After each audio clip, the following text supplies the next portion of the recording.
Hello, ladies and gentlemen, and welcome to what I've chosen to call a history of rock and roll in film and rock and roll. You may call it what you like.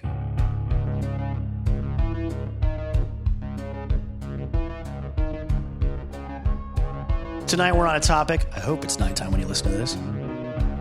Doesn't have to be. Tonight our topic is one that I am incredibly biased about.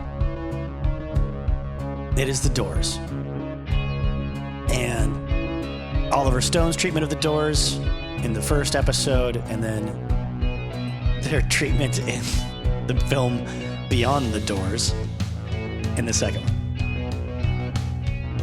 People rarely ever, when they're ragging on the Doors as being a pretentious band or not having good lyrics or Jim not being a good poet or the whole thing being overblown and overrated as far as their importance, they neglect to mention the fact that the Doors pretty much had no peers whatsoever. Mid-60s pop and rock and roll, there's plenty of like sappy nonsense, pretentiousness, a lot of pedantic lyricism. But then there's also a lot of really fired up, badass garage rock. And I think the soppy stuff in the pop world and the badass garage rock on the sort of edgier side of things and the Doors together lead you into the psychedelic late 60s pretty authoritatively and into early 70s and what rock was trying to become. There's a lot that happens in like 4 or 5 years. My main drive here is just the fact that it always annoyed me how much people would have a vendetta against the Doors. And inevitably, I think that's because the person you're talking to that hates them probably had a girlfriend that was obsessed with Jim Morrison at some point. Now, I want to be clear. No one is above liking the Doors, except for the people that either don't. I won't include people that don't listen to rock music. That's a whole nother category. They think they're above all rock music, right? I'm talking, unless you're the kind of person who, as mainstream rock as you've ever listened to, is the Velvet Underground, or a later example might be Radiohead, okay? Because as soon as you hear the bass line for Lady Gaga's Bad Romance and start bobbing your head, or a snippet of Dark Horse and you don't know you're supposed to hate it because you haven't realized yet it's Katy Perry, it's fucking over as far as your commitment to this premise that you're too good for the Doors. You can hate them, that's fine. You can not like them. They're not for most people. But to some of us, even if they had just written the song People Are Strange, that would have been enough for us that we have, oh, someone just wrote my autobiography in like a 3-minute song. Now, come on, no one here gets out alive. That line alone is enough to certify legendary status. It is the perfect mantra for rock and roll. And they weren't even self-important enough to make that line the title of the goddamn song they put it in, let alone the album title, which anyone else would think to do. They'd be like, that's your whole brand. Are you nuts? That's going on every t-shirt and every poster we can crank out. So that's going to be the name of everything, every biopic about you. And I mean, good Lord, we're going to merchandise the crap out of this. Obviously, rock and roll wasn't merchandised back in the mid to late 60s. That would be something that comes along with the advent of Kiss and their marketing genius. Because back in these days, like, you'd be the biggest sellout in the world and you'd be a laughingstock among your recording artist peers if you dared to try to sell a t-shirt with a band logo on it. Heaven forbid. But they were all putting photos of the band members on the covers of their albums, strangely enough. Here's my timeline of awesome lyrical quotes in amazing popular music. It goes, "I'll never get out of this world alive" by Hank Williams Sr. "No one here gets out alive" by the Doors, and then maybe "People Equal Shit" by Slipknot, which in my mind is like the next level up for a song title, phrase, idea, statement about life and the futility of humans being. I've never even heard that song. The title is too perfect. I don't want to hear the song now. Somebody sent me a movie that was titled, quote, "Actual footage of Lauren Bacall giving Jay Smith a blowjob," unquote. I'm not putting that movie on. I'm not watching it. I'll just take that feeling that I got when I saw it was actually a thing and move on with my life. What good comes from that? But back to my main point, to compare the Doors to their peers at the time, who are you talking about? Moby Grape, The Strawberry Alarm Clock? Fuck off. And you can't include like the genius level stuff like Dylan and the Beatles and the Beach Boys. They were not their peers. To further qualify my Doors fandom and my biases, I always like talking about the Doors in terms of their songwriting and the sort of formats that certain songs fall into. And I don't say that as in a formula or a formulaic creation of songs. I just have noticed that from album to album, they have more songs that can be categorized. But among the songs that do fall, I think, nicely into a category within the Doors musical style only, not compared. I come up with this crap because they can't compare them to other bands. Like they have their epics, right? Almost every album has an epic song on it. The End, When the Music's Over, Waiting for the Sun, The Soft Parade. Although I would note that last one is sort of the opposite of all the other epics. There's no trance-like feel. There's no building slow crescendo to things, or it's not super confrontational like some of the other songs can be at the high point of the song. Soft Parade's like a lot of jarring changes kind of smashed together instead, which is brilliant in its own way. It's one of the only songs on that album I really love. That's my other bias. I don't love Soft Parade. I like a few tracks a lot, and they're among their best, but the rest of it is I can't do it. I can't do Tell All the People. I'm sorry, Robbie Krieger.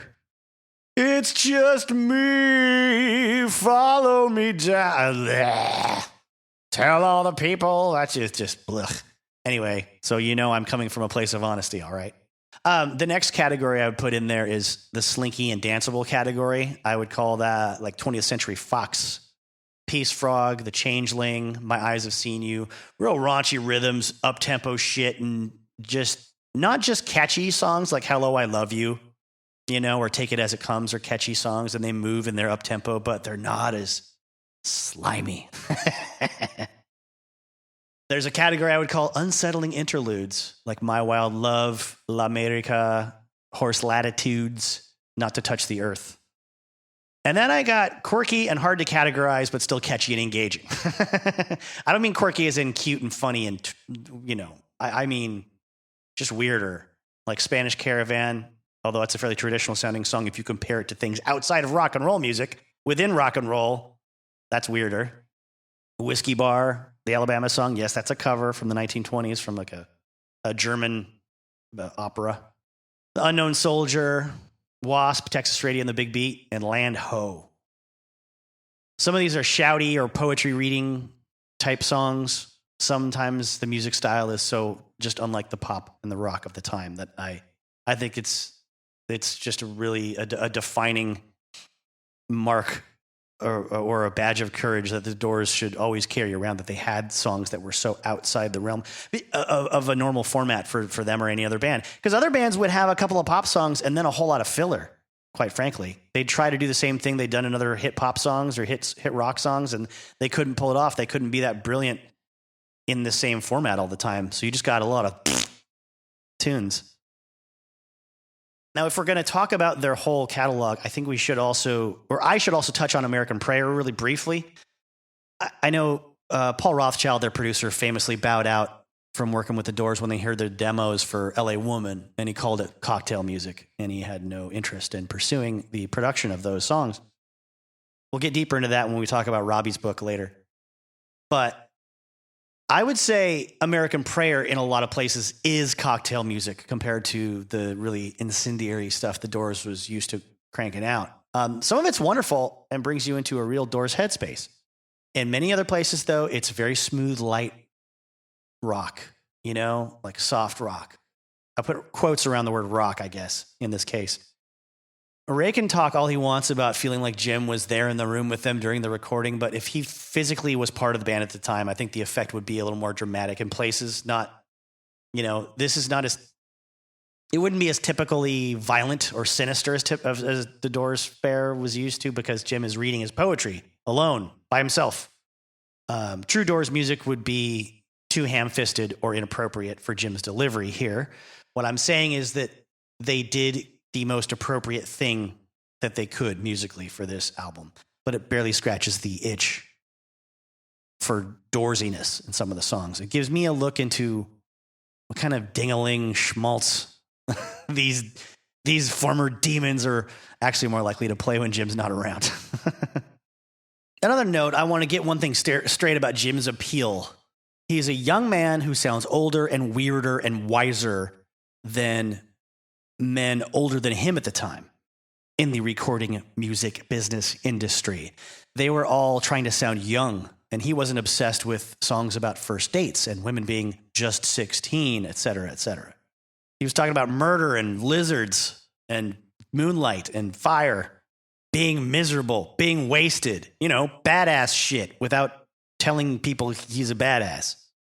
Okay, we're already 10 minutes into this episode, and hopefully I've qualified myself as a severely opinionated person who you would trust to talk about the Doors at you, whether you agree with everything I say or not. And I'm sure you won't, but that's why we're going to talk about the stories of lots of other people that were in the band, worked with the band, knew the band, saw the band, have opinions about the band, whatever. And we'll talk a little bit about the Oliver Stone film. But let's start the chaos now. Let's start jumping around in the timeline. I'm going to be bouncing all over the place, all throughout the multiverse. If you're listening to this, I'm going to need you to be caught up on who the Doors are and who the major players are in their lives. Okay? If not, some things will come at you pretty fast and they might jar you and you might not understand the context. If I mention someone named Pam or someone named Paul Rothschild or Bill Siddons and the context isn't there for you, it will get there for you as you make it all the way through this and the next Doors episode, I promise.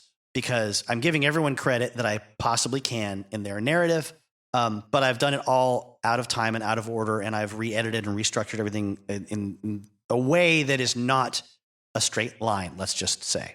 All right? That's just how it is. I'm sorry. This has been months of work. And so I'm ending up in a different place that I started with, obviously, as you do.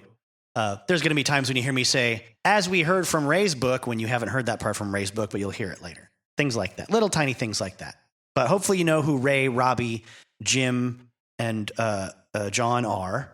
And maybe you know Pam is Jim's girlfriend. Maybe you know they were on Elektra Records, et cetera, et cetera. That'll all come into play. In fact, let's get started with our first excursion off into someone else's narrative right there. Let's go with that. Not Electra Nachos, the creation of Frank Miller in the 80s, sadly. Some good perspective on the development and evolution of the Doors comes from the book Becoming Electra by Mick Houghton, the true story of Jack Holzman's visionary record label. And I say this because I think it's pretty well qualified to be an unbiased source. Unlike books written by people that knew the band and want to present things in a way that gets them, more glory.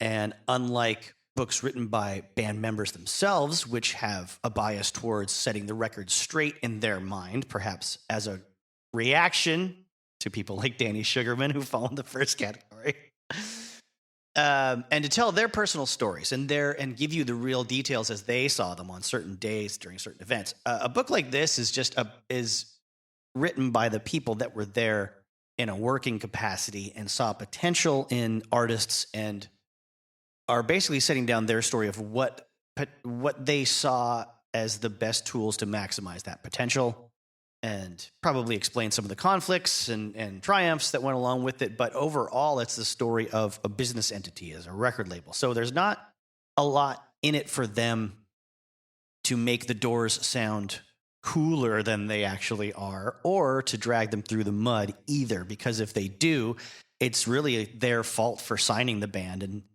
dealing with them for multiple albums. So you don't get that in this book, and I think there's a lot of good details in the stories here.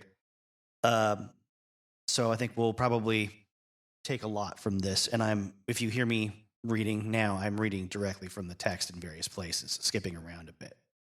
When they're talking about rehearsing for the first album, Paul Rothschild, the producer, rehearsed the Doors for 2 solid weeks, recalls Jack Holzman, who's the founder of Elektra Records, who signed them.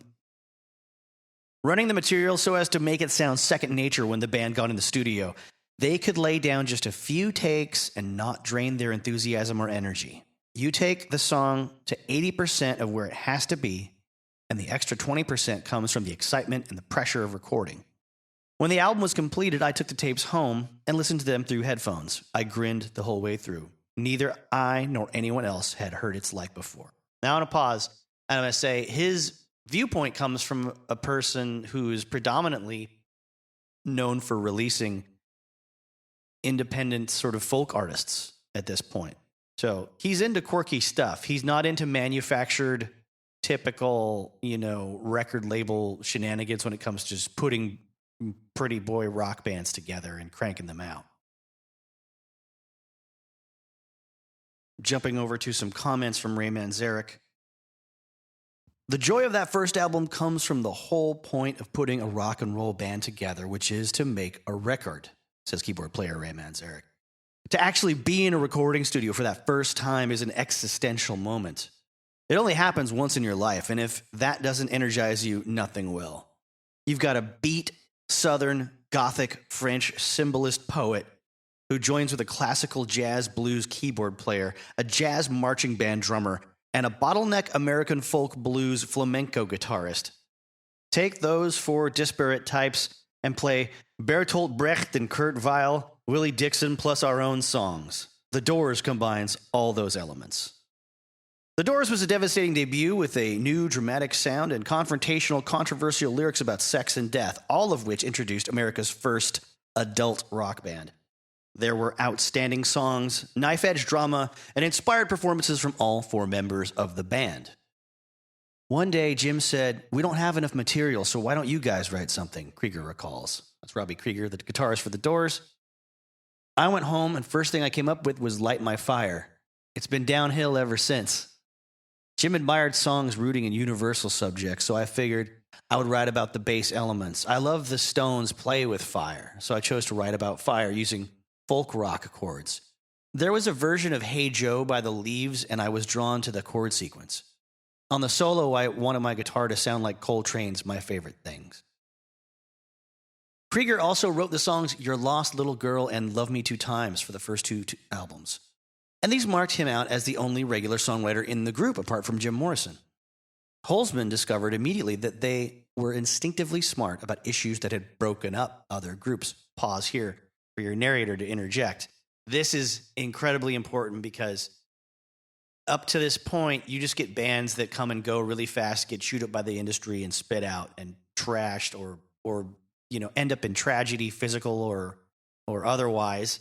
And as I've said but previously, when it comes to the life of the Beatles, one of the reasons why the Beatles were the greatest rock group ever is because they accomplished so much more than any other band did when it came to taking chances, yes, but also they were one of the only bands besides the Rolling Stones that were able to stick together for that long with the same lineup of people. That just didn't happen. Rock and roll was supposed to be dead in 1959 for one thing.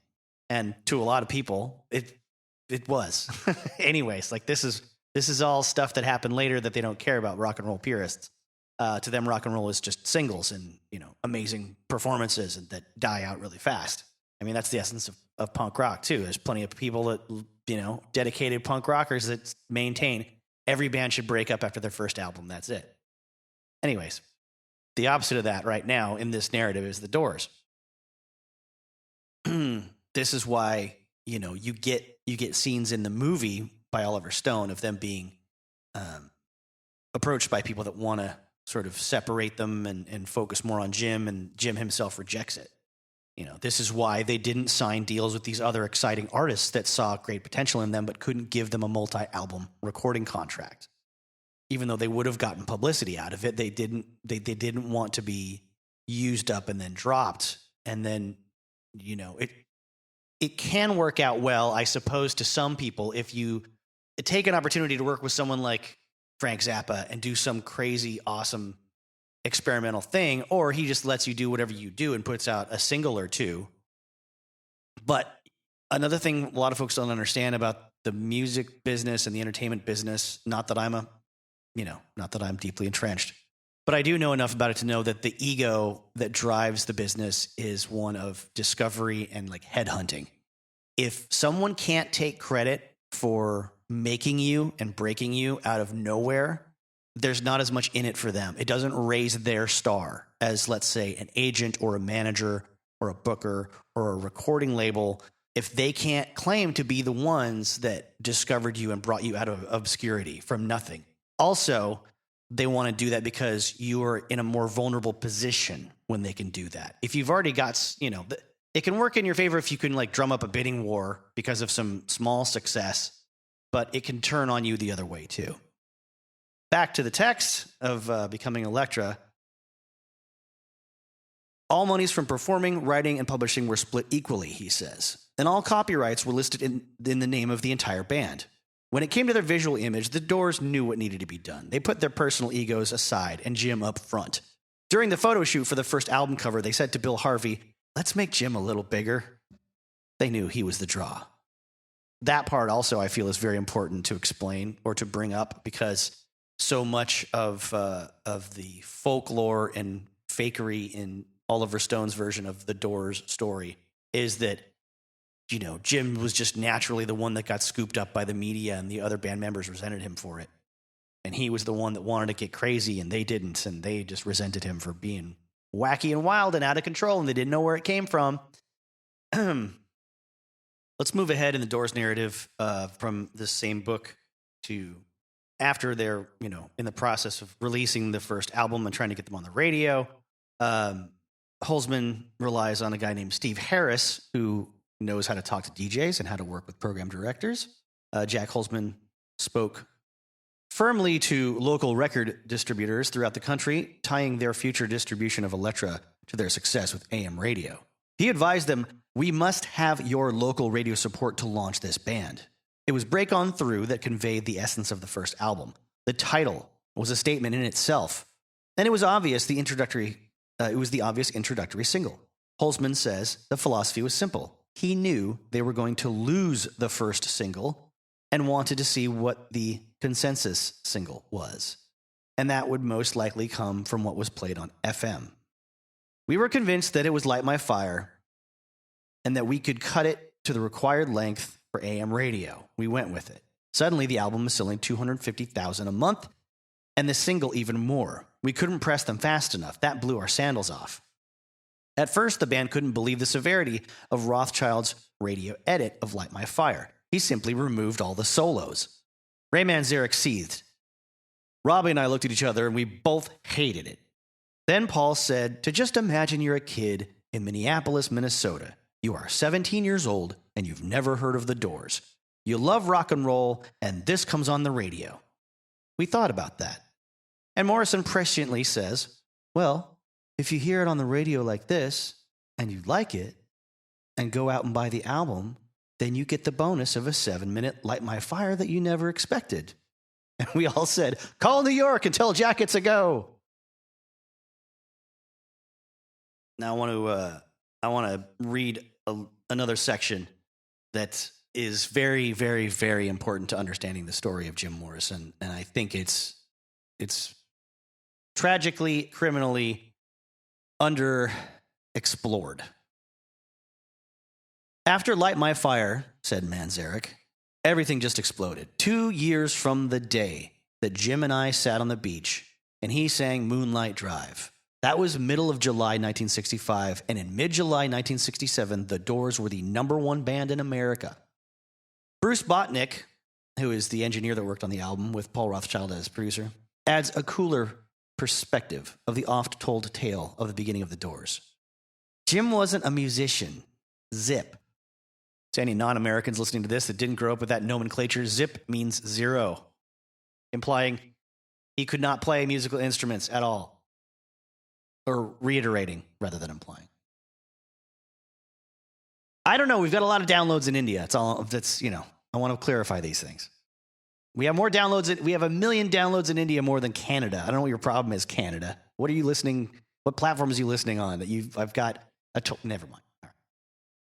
We're talking hundreds of downloads by this point in India and 11 in Canada for 6 months worth of production. I don't get it. Back to Bruce Button. As has been told through the ages, he sat on the beach and sang some songs quietly to Ray.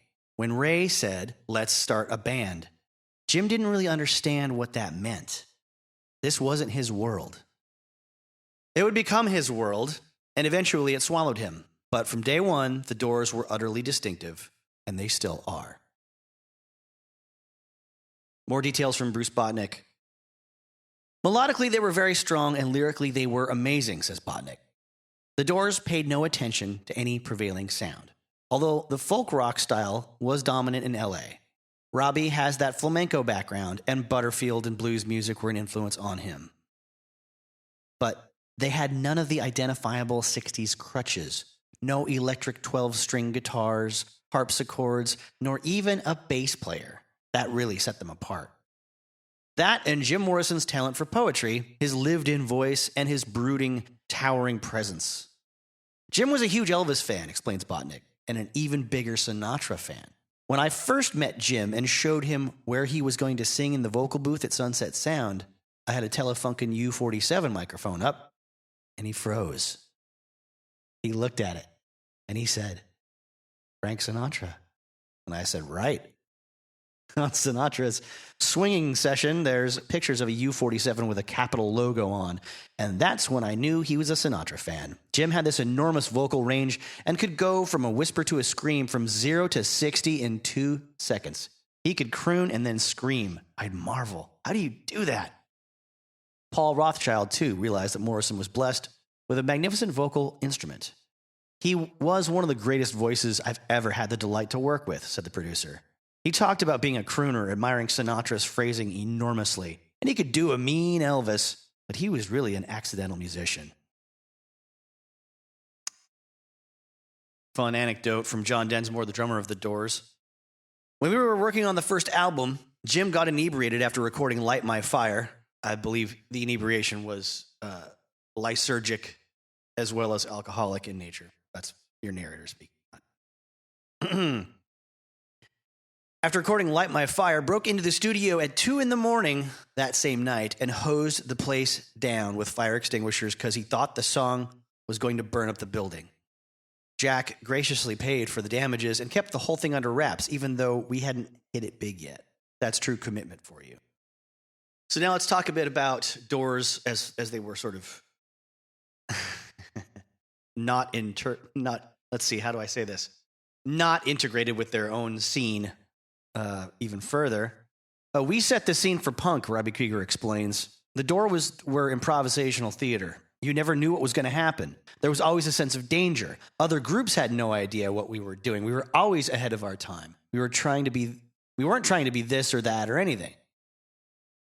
And I would say that statement, we set the scene for punk, is incredibly true and a bit of a stretch at the same time, because Iggy Pop of the Stooges would cite them as a big influence, especially Morrison, and his sense of danger that he would create at shows and unpredictability and confrontational attitude toward the audience. I mean, people didn't do that before Jim Morrison, really. Not bands that were playing theaters and arenas and had huge hits on the radio. They didn't show contempt for their audience or try to provoke them the way that Jim would.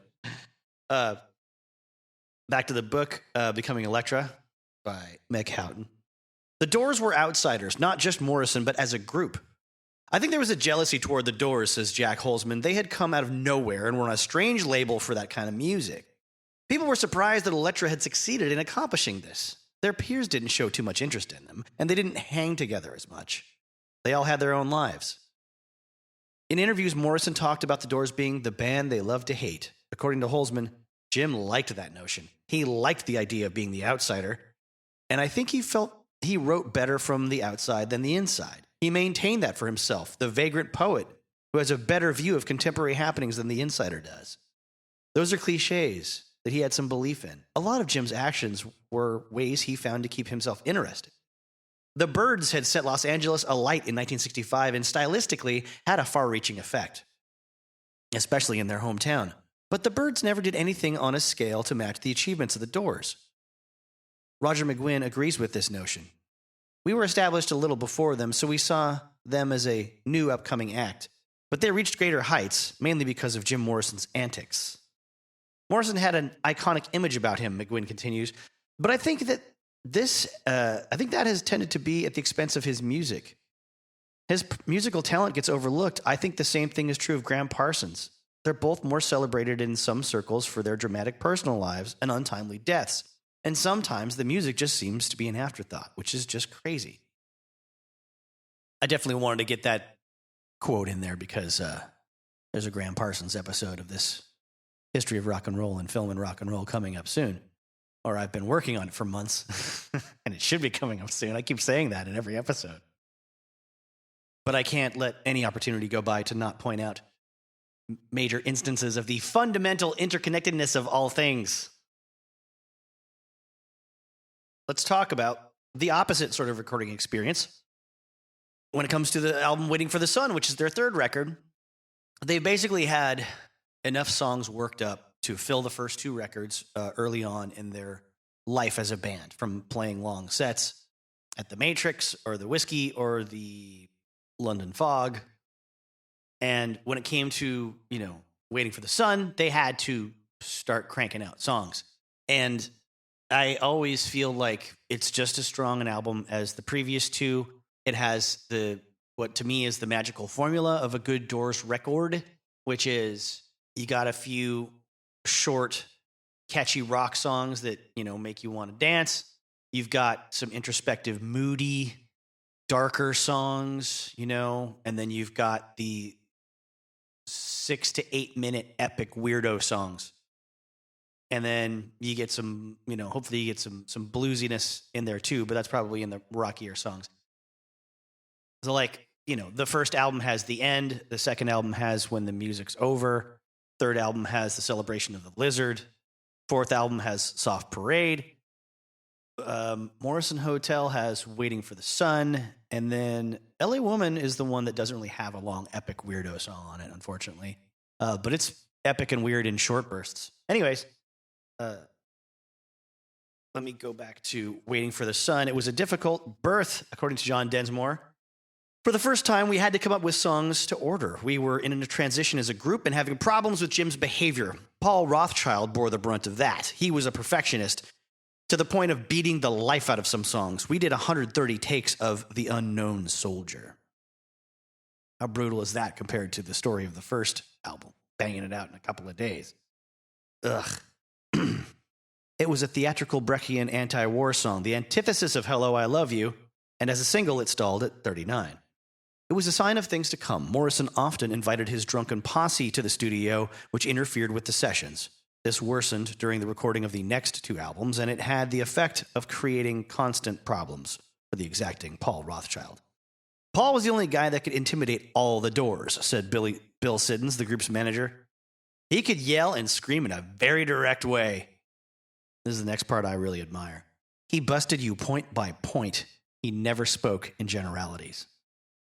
Personal aside from your narrator that no one cares about, I love this so much. I think criticism needs to be specific. I have nothing in my life that's garnered such contempt as authority figures that think they can be confrontational in a way that is like that of a motivational speaker.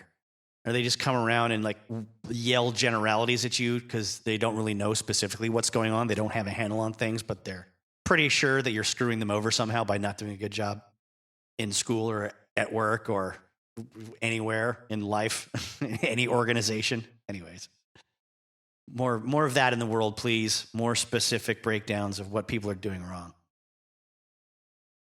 The band was being torn apart, said Robbie Krieger, because Jim was going nuts. And he had all these weird friends who he'd invite to the sessions, and they'd be disruptive. One time, Paul said, "We need something that's rocking hard." And we went into the opening riff of 5 to 1 and turned it up as loud as we could. By 5 to 1, Jim meant that there were 5 times as many people under the age of 21 as over. The baby boomers were taking over. Waiting for the Sun, for all the wrangles and recording, was the only Doors album to reach number 1. Holzman feels it's often maligned. Listen to Spanish Caravan. Wonderfully done. What other band would even attempt that? You have this clear flamenco intro, and then it's seamless the way the band comes in with such enthusiasm. They could take this disparate material and turn it into a Doors song while paying respect to the original source. Jim's voice on Spanish Caravan is almost a croon. He was a big fan of crooners. The Doors were now playing larger venues of a size that no American group had played before. Whatever else drove Morrison to excess, he certainly didn't enjoy the mass adulation. Bill Graham, who often promoted the Doors' live shows, recalled how after one show in San Francisco, Morrison was scared because he realized that every woman in the crowd wanted to fuck him. In Graham's opinion, adulation came on such a level, but it wasn't just Bobby Soxers screaming at Frank Sinatra. People followed him across the country like the Crusades. And how do you deal with that responsibility of being an involuntary leader? Think about that. The pressure on you personally. Jim Morrison didn't want to be a leader, a role model who has self-doubts and knows that other people think he has all the answers. It's what eventually drove Morrison to destroy his own perceived image by putting on weight and shrouding himself with hair and a full beard. This was just what Steve McQueen would do, too, a few years later.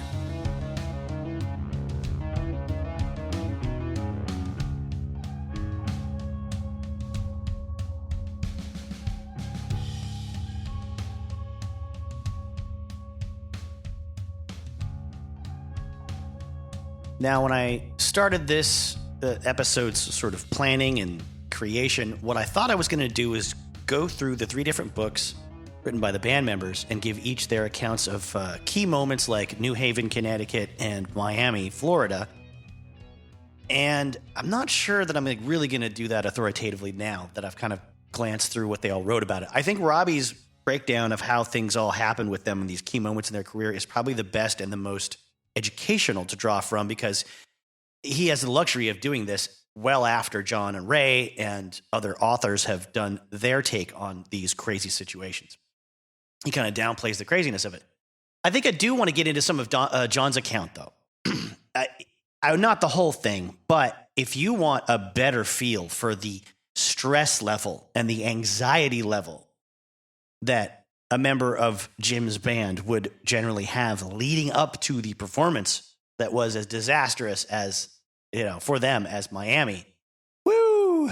Read John's book, because he breaks down as they happen all the complications leading up to it, all the things that were going wrong before they even got on stage and were preparing themselves to hit the stage without Jim, even though he was supposed to be on his way up from New Orleans, right? They didn't get sound check with him. They have a whole new crew of people from, I guess, like the same karate dojo that are working with them on this part of the tour because they're about to go on a big, long excursion, many dates in a row after Miami, a little vacation, then come back and do, a bunch of U.S. dates, right? So they don't have to, John doesn't have to move his own drum kit anymore, supposedly, and then they get in a fight with the promoter who threatens to keep all their equipment because the band's threatening not to play, and they're threatening not to play at all because they've sold more tickets than were agreed upon and not cutting the band in on the extra. So, it's a problem because there's going to be too many bodies than should be in that venue for safety's sake, and they're pocketing all this extra money that should go to the Doors, for crying out loud. So there's a big standoff about that. Another good source of possible insights into Jim's character comes from John's narrative at various times. And I think it's just more evidence that Morrison's a very inscrutable personality, that so many people could have different interpretations of what his motives were and ascribe them to different, influences, whether they be chemical or whether they be, poetic or cultural, what narratives he was into reading about, because he was a huge reader. That's another thing that people I don't think give him enough credit for. The amount of books that he had in his own personal library. Ray talked about the fact that, when they'd be hanging around with guests and things, Jim could challenge anyone to pick up any book without watching them, open it to a passage and read a paragraph, and he would tell them what book it was and what chapter it was. He was big on Rimbaud, and he was big on Blake. He's big on, obviously, like Aldous Huxley. He's big on the classics. He's big on, Greek, Greek mythology and Greek playwrights. He's big on all kinds of poets throughout the years, all kinds of cleverness, all kinds of things that add to his sort of wily persona. And I think it's worth reading into what John has to say about that. He says, the audience filed in at 7:00 and the opening act began their set. My anger toward Jim intensified. His unpredictability was affecting the live performances more and more, and it was making me nuts. Why did he want to ruin everything we'd created? I wondered as I took my usual peek at the crowd. Maybe it was a last desperate attempt to fight the possession that was taking place. The vulnerable, shy college kid with his back to the audience was gone. The Lizard King had won, and Jim couldn't breathe with his new skin on. There's a point beyond which we cannot return. That is the point that must be reached, Kafka once wrote. Morrison had finally reached it. He had become the cockroach. He had metamorphosed into a monster that could still charm. Until Miami. His charmed life ended in Miami. What was it that drove Jim to the abyss and then made him jump that night in his home state? He certainly had been born with some extra intensity or inner demons. He was a precocious kid with a military upbringing, Travel City. Rumors of an aggressive mother, which were semi-confirmed when she came to see us play at the Washington Hotel back in '67. Jim hid from her the whole night, but she made herself ever present, ordering the light crew to do a good job on her son's show. Maybe Jim felt too much. I'd known he was different when he first became friends and fellow band members, But now we'd made it, and our dreams were coming true, and it wasn't enough. For Jim, anyway. Or maybe Jim was just working on Artaud's theater of cruelty. And I quote from that is, this is what we want to arrive at, that each performance we take a grave risk. It is not to the mind or the senses of our audience that we address ourselves, but to their whole existence, theirs and ours. So that ultimately the audience will go to the theater as they go to the surgeon or the dentist, with a sense of dread but also of necessity. A real theatrical experience shakes the calm of the senses, liberates the compressed unconscious, and drives towards a kind of potential revolt, which cannot realize its full value unless it remains potential and imposes on the assembled crowd a difficult and heroic attitude. The Dinner Key Auditorium in Miami was sweltering with all those extra people they stuffed in by taking out the seats. It was 8:15 p.m. We were supposed to go on 15 minutes earlier, and there was still no sign of Jim. I was swearing at that fucker in my head. Should we go on without him, Robbie said. No, I shouted, trying to stall for time. This weren't no sensitive European crowd. These people sounded rowdy, and I was sure they wanted the Doors with their hometown boy singing up front. I was livid. I busied myself with the drummer's stretching exercise, holding my arms straight out with the butt end of my sticks together in my palms of my hands and twisting my wrists upside down. Now, obviously, Jim shows up. John describes all the feelings he has, as they're resigning themselves to sort of getting out there on stage, which is feeling like something poorly constructed and wobbly and not terribly safe, as well as all the other considerations like it's too freaking hot and the AC's not working. And it's overstuffed with people that are getting really rowdy. He can tell Jim's wasted. He's really disappointed in him, but he's also really pissed off at him, so he doesn't make any eye contact with Jim because he doesn't want to get angry and yell at him or hit him or something. He suggests they start with Backdoor Man. Jim agrees. They go up on stage, start playing, and according to Jim, he sings a few lines and suddenly stopped. We vamped for a while and soon petered out. Then Jim went into a drunken rap. You're all a bunch of fucking idiots! You let people tell you what you're gonna do. Let people push you around. You love it, don't you? Maybe you love getting your face shoved in shit. You're all a bunch of slaves. What are you gonna do about it? What are you gonna do about it? What are you gonna do? John said he wanted to turn into liquid and just dissolve then and there. He wanted to hide behind his bass drum for the rest of the show if he could. Of course, Jim goes on. You've probably heard some of this. I'm not talking about revolution. I'm not talking about no demonstration. I'm talking about having some fun. I'm talking about dancing. I'm talking about love your neighbor till it hurts. I'm talking about grab your friend. I'm talking about some love, love, love, love, love. Grab your friend and love him. Come on. Yeah. I'm sure no one enjoys my Jim Morrison impression, but there's a point to this. To contrast all that with John's next thoughts, he brings up his Jim's inspiration coming from seeing Julian and Judith Melina Beck's Living Theater a few nights previously at the University of Southern California. They were a confrontational performance group that got Jim's creative juices flowing again and scared the shit out of me, John says. Jim had gotten tickets for everybody around our office. He really wanted us to see what they were up to. Bill Siddons recalls, it was a theater of confrontations, and Jim was profoundly affected by how real this made people become because, in fact, it probably best reflected what Jim was really all about. He did things to provoke people because he felt you got the person down to their nitty-gritty and you dealt with it. John points out that at the Living Theater performance, actors are wearing a minimal amount of clothing, G-strings, things like that, and climbing up the aisles and all over the audience, shouting, "No passports, no borders, paradise now." John says he got really intimidated by this behavior, but Jim was elated by it. So again, Jim acts in a really bawdy, vulgar manner to people, and the people in his band are like referencing writings and plays and live performances, the culture that they're taking in, that they all consciously know most of America's not ready for, right? They're part of it. They're on the edge of this. They're not singing about incense and peppermints. They're not singing about putting a flower in your hair and going to San Francisco, where presumably everything's going to be wonderful for the rest of your fucking life.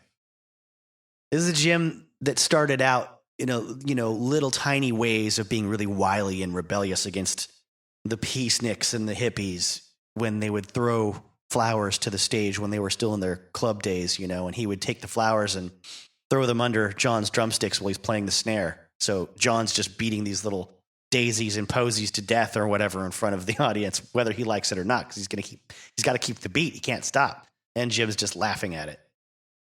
I personally am grateful that I can analyze these things in the past and a different era than the one I grew up in, because I have seen people who I respected in the last 5 to 6 years become almost monsters to me because of how they've taken their intellect and just embraced the much more, how do I say this, entertainment savvy capitalist consciousness of being confrontational in public with their scholarly writings and public appearances and debates and such. I'm glad certain people are dead now that I used to wish were still alive. I don't want to know, and I guess this is probably personal and you don't care, but I really don't want to know now, like I used to want to know, what I would be reading from people like Christopher Hitchens or Bill Hicks or even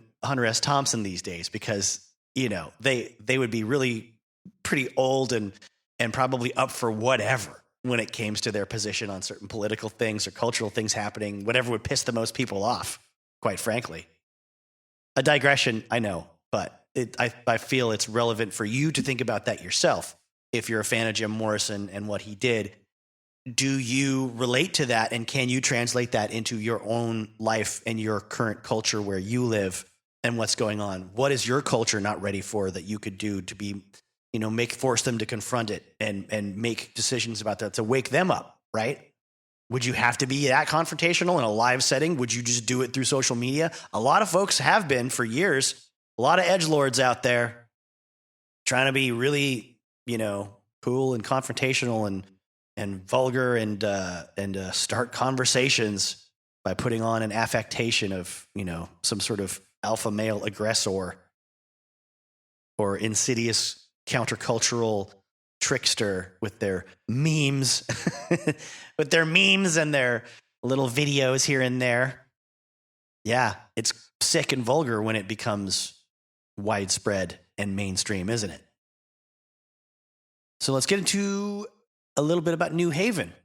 From John's point of view, December 5th, 1967, he notes that just before they went on stage that night, he had his drums moved back so that he was behind the amplifier backline. He wasn't going to lose his hearing, even for these creeps, he jokingly called Jim, Ray, and Robbie.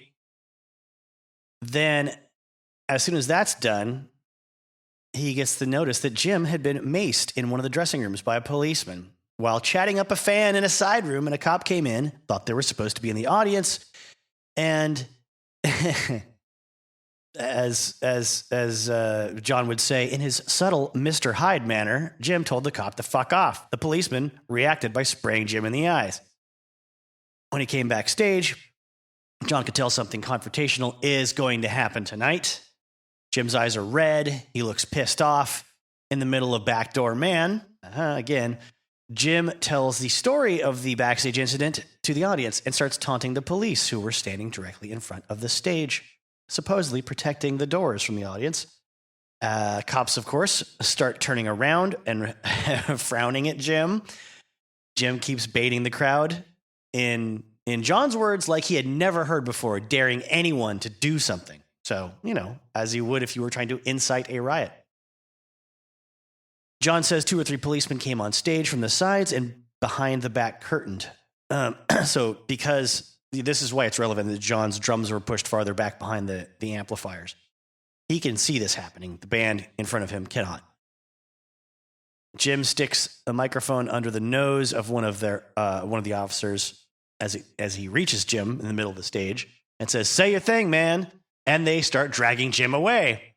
John leaves the stage behind that back curtain and notices that the mood in the auditorium is getting hysterical, ugly, and possibly violent. He's sitting in the wings thinking about, like this is on the edge of a war, is what it feels like to him, and there's a lot of panic in the air.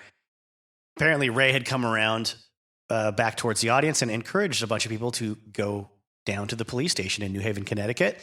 And they were chanting, "To the police station, to the police station, to the police station," loud enough that John can hear it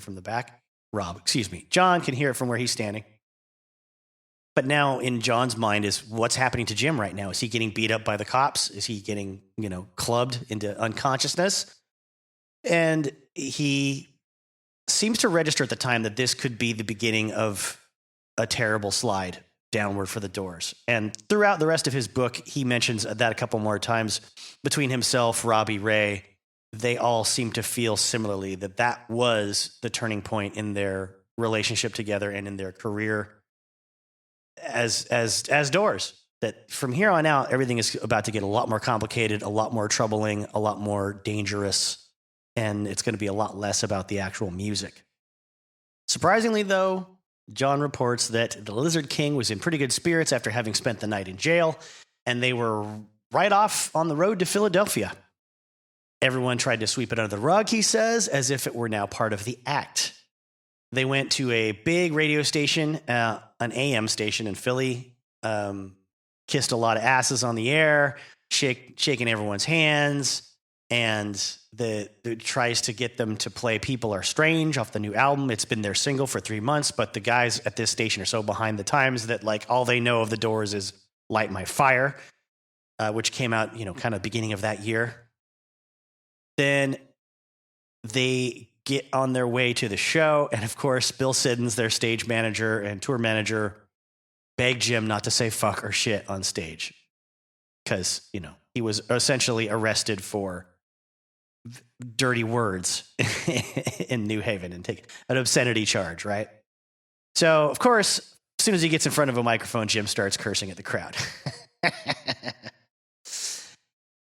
Doesn't feel good to be in the band at the time. For the rest of the night, they're kind of feeling out of sorts. They're not getting on well with Jim again because of this, and there's a divide between them. But there's still a small enough media presence, the Doors, that they can just go to a party afterwards at a fan's house, I guess. An apartment, like going up a half a flight of stairs in a red brick building to just a typical hippie crash pad with people smoking dope and saying far out and whoa man a lot all night. Pretty crazy, right? Yeah, let's talk about Ray's account of Miami. There's a lot of overlap, and I'm not going to go through all that. He tells similar events that John and Ray would in their books, events you probably know about. He gets into Jim ranting, but the issue with relating, Ray's account is so much of his accounts of their lives and their events that affected them are a conversation between the event happening and his thoughts about it in retrospect, but placed in a way that makes it seem like it's what he was thinking at the time. I don't necessarily buy it. Like there's a portion where, they're debuting The End on stage, and Jim does all of his mother and father stuff. And the way Ray relates it, it's like, ooh, Ray's the only one that gets it. It's about Oedipus, But like, if you just heard those words for the first time, you wouldn't relate that to the story of Oedipus. I mean, maybe you would think there's a correlation between what happens to the father and the mother, yes. But the story of Oedipus is not like a guy shows up in his own whole town and has sex with his mom and murders his dad. It's, if you haven't read it, it takes a long time for those events to unfold, and they're basically accidental.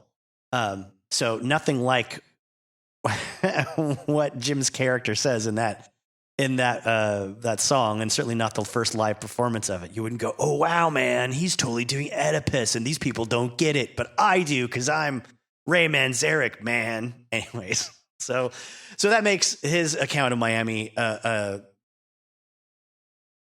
inextricably linked into how Ray tells a story and puts himself in the story. So it's all over the place, but it's a lot of his own interpretation and going off on mental tangents and things.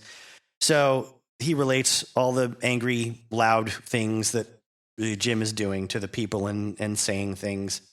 But Ray does seem to be the one that gets the most panicked in the band as the guy recognizing, oh, Jim's going to take his clothes off. He yells at Vince, to stop him, his equipment chief. Vince is the one that in John's book was pulling his drums back for him. And Vince is the one that sort of gives him the information about Jim being taken away to the police station and things like that. The shirt did come off, but the pants stayed on. Big thanks to Vince, apparently. And there were boxer shorts underneath the leather pants. He says the top was up above the navel as the leathers rode his hips, his cotton boxer shorts. It was not a good look. Why was he wearing those stupid boxers? Okay. So again, read Ray's book if you're a Doors completist. It's worth it. If you love the band a lot and you've read everything else, you might as well. He quotes Jim as saying, "You came to see something greater than you've ever seen before. You want to watch, don't you?" They shouted their agreement. "You came to watch me do something. You didn't come to listen. You didn't come to listen to music. You came to the circus." According to Ray, he paced the stage with his shirt in one hand, dragging it, and the mic in the other. "Well, what can I do? What can I show you?" He placed the mic on its stand and held the shirt in front of his crotch. He had the idea. He was going to top the living theater. "How about if I show you my cock? How about if I whip it out right here?" And he began fumbling behind his shirt as if he were opening his button fly. No one could see a thing. His shirt covered everything. "Okay, I'm going to show it to you." And he fumbled some more and appeared to take it out of his pants. And then he took the shirt in both hands, holding like a bullfighter's cape in front of his groin. "Okay, watch it now. Here it comes." And he pulled the shirt/cape aside, swish, and then back in place. "Did you see it? Did you see my cock?" Again, the lions roared, says Ray. But they hadn't eaten their Christian meat yet. Oh, Jesus. "Do you want to see it again? Watch close now." And Manolete did another pass with his cape. The shirt was whipped away and then back in place, concealing everything, exposing nothing. "There, I did it. Did you see it? Are you happy now? Want to see it again?" The audience went mad. They roared, howled, surged, pushed, crushed, and screamed. The stage bobbed and shook and listed. The musicians pounded and flailed. Great fear was in John's eyes, but he kept playing. Robbie's face had gone pale blank, but his guitar kept howling. I was caught between fear for the crowd, fear for Jim's possible arrest, fear for my own safety, and a crazed, rebellious exhilaration. This was what rock and roll was all about. I was experiencing the end times, the end of this damnable Kali Yuga. It was the apocalypse. Now, Okay, it goes on like that. Actually, to be fair, every single page of Ray's book goes on like that. Like the word Dionysian, like there should be a tax on how many times he could use the word Dionysian in his book. But God rest him, he's already left us. Now, I want to touch on a couple of Ray's observations of things that were portrayed in the Oliver Stone movie. The meeting with Andy Warhol, for example. That whole scene in and of itself, I would say, is well worth checking out Ray's book for. His account of it, I believe, would be biased as far as how he portrays the other members of his band. But I don't know who else's word you'd have to go on. Maybe, it's an intimate portrait, I guess I would say, of the Doors from Ray's perspective. It's not as just from the drummer's point of view like John's is, and it's not an overlooking higher up look in retrospect like Robbie's. But he talks about how Andy presents a pink ribbon gift box to Jim. Says, "This is for you, Jim," Andy said sweetly, "in honor of this day." "Well, thanks, Andy," Jim responded in a mock macho tone, pitched a good octave below his normal speaking voice, lest there be a confusion or the slightest doubt concerning his sexual orientation. No need encouraging Andy, after all. See how much he's extrapolating from just, "Well, thanks, Andy." You gotta watch this guy. Jim undid the ribbon, opened the box, and took out his gift. A French frou-frou phone. I don't know that word. F-R-O-U twice in a row in one word.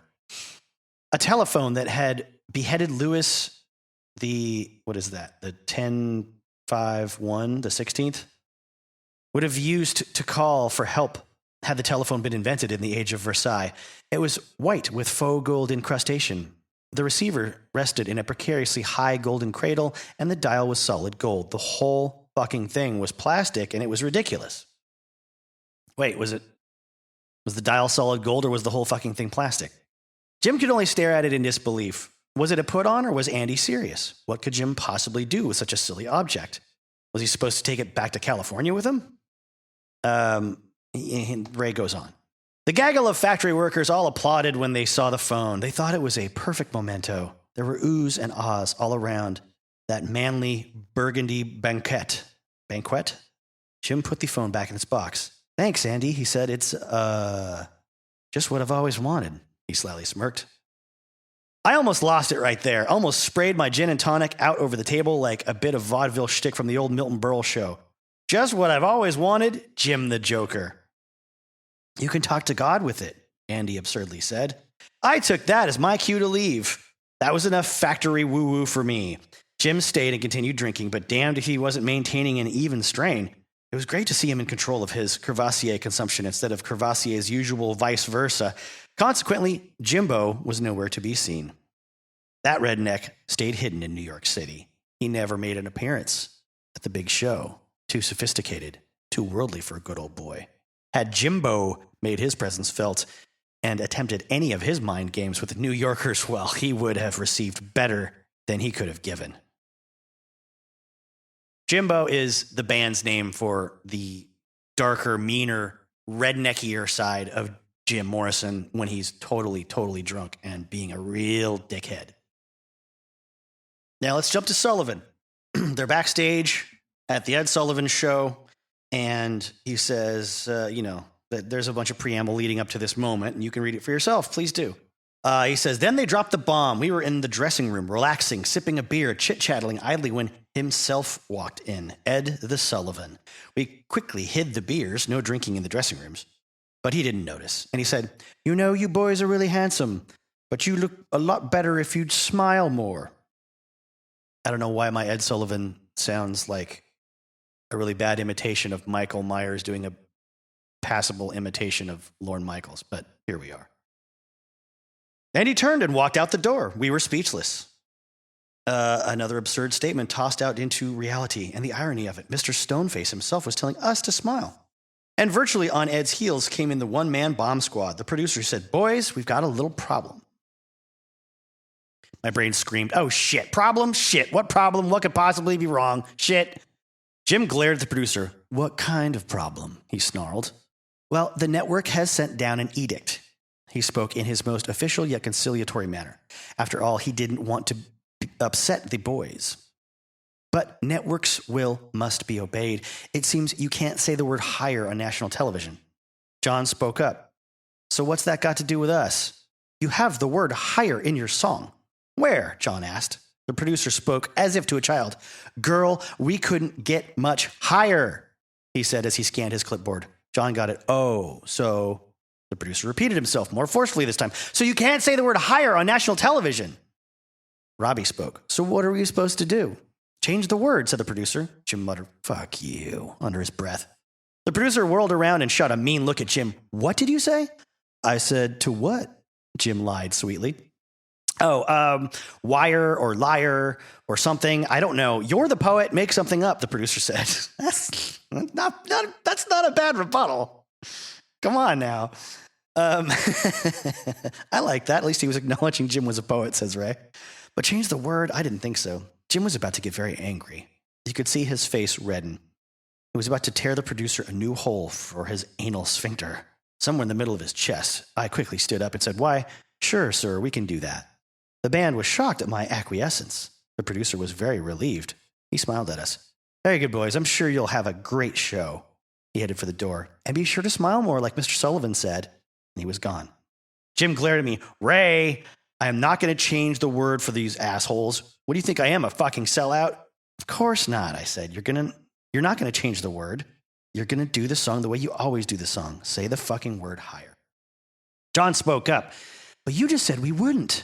John, I lied. So what? You shouldn't lie, he said. It's okay when you're dealing with morons, John. Jim laughed. Or evil. He was relieved. But how do we get away with it? My tone became conspiratorial.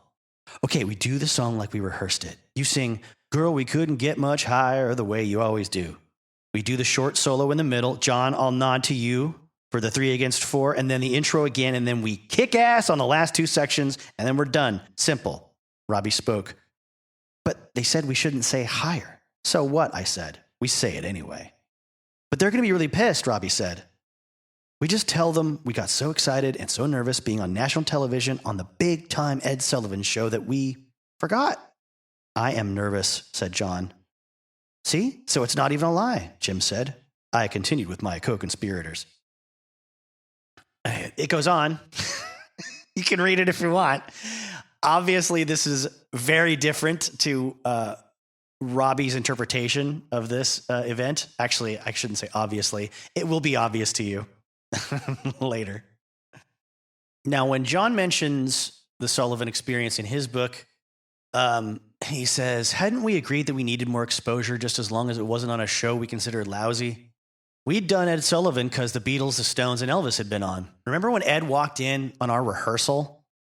Now, this is rehearsal, not what the other guys have talked about, just sitting around in the dressing room, having a beer and hiding it from Ed.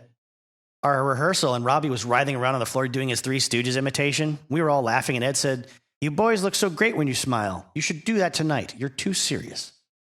Hadn't we turned down lots of offers before agreeing to the Smothers Brothers because their politics were cool and controversial, and Jonathan Winters because we liked his bizarre sense of humor? But you showed us all by not moving an inch during Light My Fire, didn't you?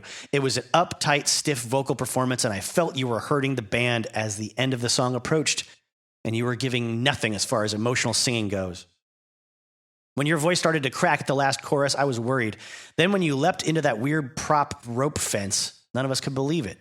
Did you even hear the stifled laughter when you knocked it down and got tangled up in the ropes? You must have noticed the big silence from everyone after we ended the song. I wondered if you were okay, Jim. Fuck the career. Did you need help?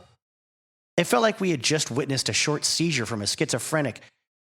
I don't know if the medical terminology is right there. I think that's a bit of I think John's engaging in a bit of a cross jargon maneuver ability situation there.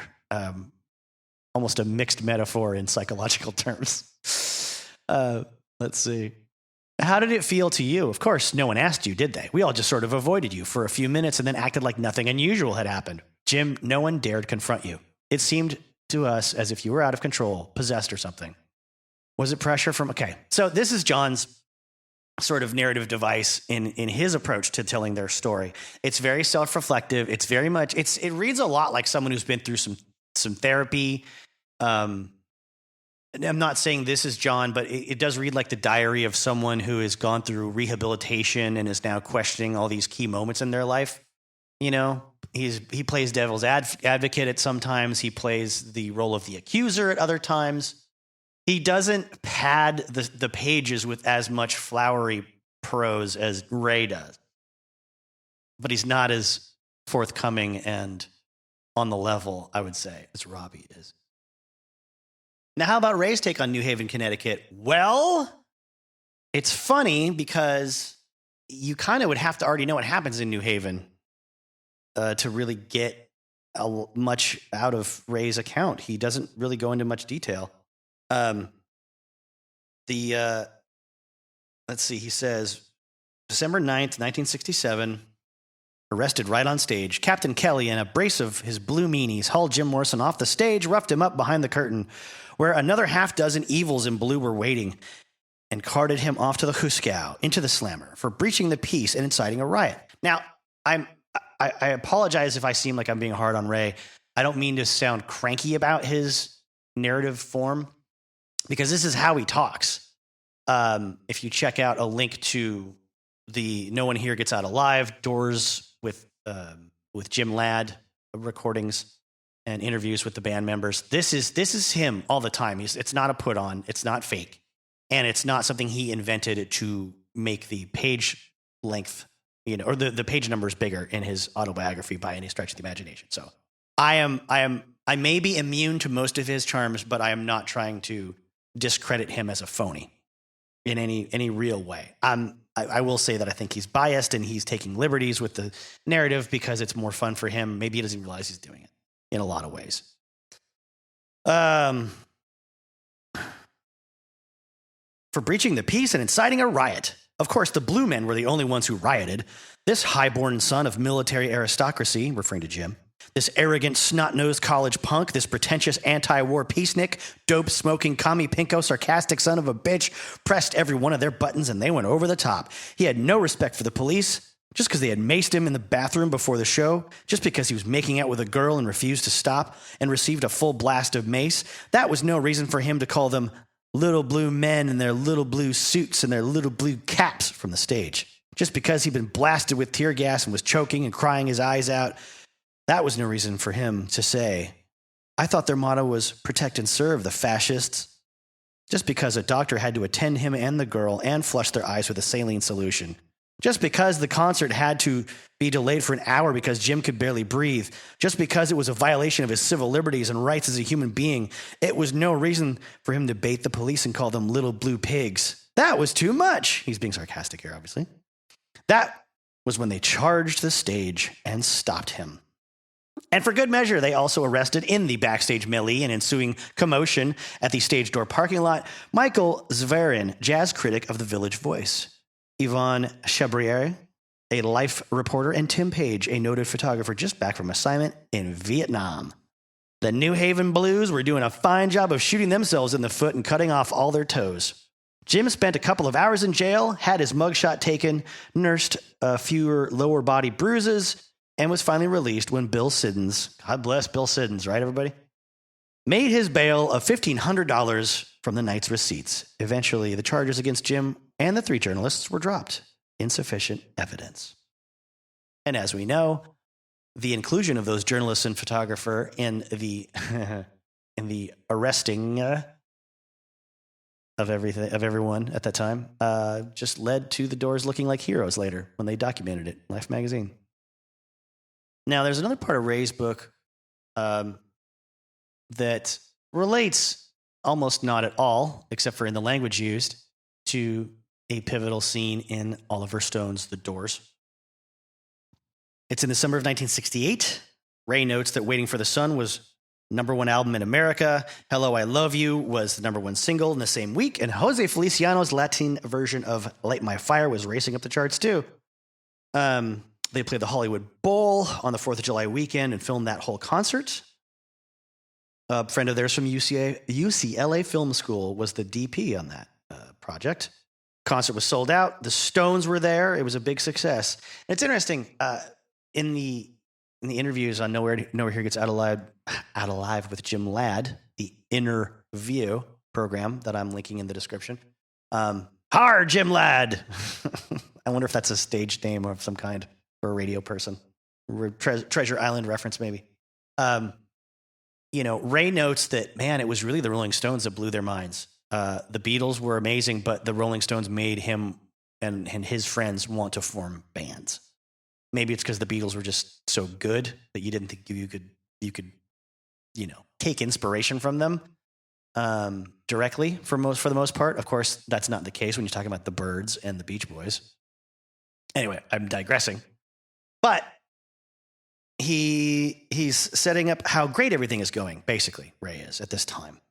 And then one day, out of the blue, soon after this Hollywood Bowl recording, Jim comes to him to tell him he wants to quit. And he says, I mean, this is it. They were on top. It wasn't a dream, a fantasy of two college guys who wanted to be like the Beatles and the Stones. It was reality. We were like them. And this was just the beginning. The cinema was next. And then politics. Man, we had a long way to go. And he wants to quit. Why is all I could manage to say. And he paces around the desk. And he says, I can't take this anymore. What are you talking about, man? This is easy. I'm telling you, Ray, I can't take it. I'm skipping over like reams of text here just to get to the direct quotes here. So if you want to read Ray's book, I'm not like ruining anything for you. There's a lot more Ray to fill in. I'm not reading. I don't want to give the impression that like right now I'm just reading line by line. So he says, what are you talking about, man? This is easy. I'm telling you, Ray, I can't take it. But we don't tour that much. It's not like we're on the road for months on end. Want a beer, Jim? Asked Kathy, who's in the office, someone that works for them. Yeah, Kathy, I need one. She comes back with a Tecate for him from the other room. We go out for a weekend or so, and then we come home, Ray says. 4 or 5 gigs at the most, and we're back in L.A. We don't go out more than every other week. Do you think we're working too hard? No, man, it's not that. He glugged a Tecate, left me hanging. More of Ray's talk, blah, blah, blah. The studio is easy. It's not too hard making records, is it? No, he drinks again, Jim. That is. Ray says, man, this is everything we've worked for. We're here, and this is just the beginning. Jim says, I don't think I can take it anymore. I think I'm having a nervous breakdown. And Ray gets on him and says, no, you're not. You're drinking too much. And he says, no, Ray, I'm telling you, I'm having a nervous breakdown. You guys can go on without me. Get another singer or something. And, Ray argues with him. Of course, he doesn't want another singer. He wants him to take a break. Let's take 6 months off. Stop drinking. And Jim's like, well, I don't know about that. Starts treating him like his mom. As he would in the Doors movie, only not Ray. He starts talking to Pam like that when she tells him not to drink so much. And speaking of Pam, I haven't really talked about her much in this episode. I think that, I'm not qualified to, really. But I do want to mention something that comes up towards the end of Ray's book. Ray mentions that Jim pays for, let's see. Jim pays for Pam's hippy-dippy clothing shop on La Cienega.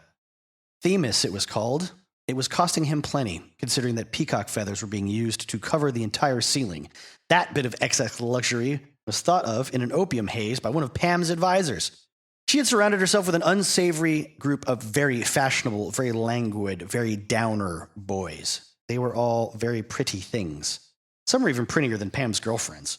They were all, both male and female, helping her fill her shop with sensual delights. And they were spending Jim's money rapidly. Of course, all that invokes lyrics from Love Street, right? And we'll cover a little bit of that inspiration, too, from Robbie's perspective. Ray says, to support these artistic endeavors, Jim was drawing against future royalties. He was in debt to his own band. Ultimately, the Doors paid for everything. He had zip in the bank. Money was spilling from in between his fingers like the sand that he had held clenched in his fists when he first sang Moonlight Drive to Me on the beach of Venice back a long time ago. That's a great part of this book, that initial scene in Venice when they're coming up with the early ideas for the Doors. I think, that it's told from Ray's perspective. And I think it's justifiable that it's all from Ray's perspective and influenced by whatever he wants it to be influenced by. Next, I want to talk about some of my own notes about the Doors and their timeline, and also interpretations of the Oliver Stone presentation of these brave warriors of the mind and the spirit.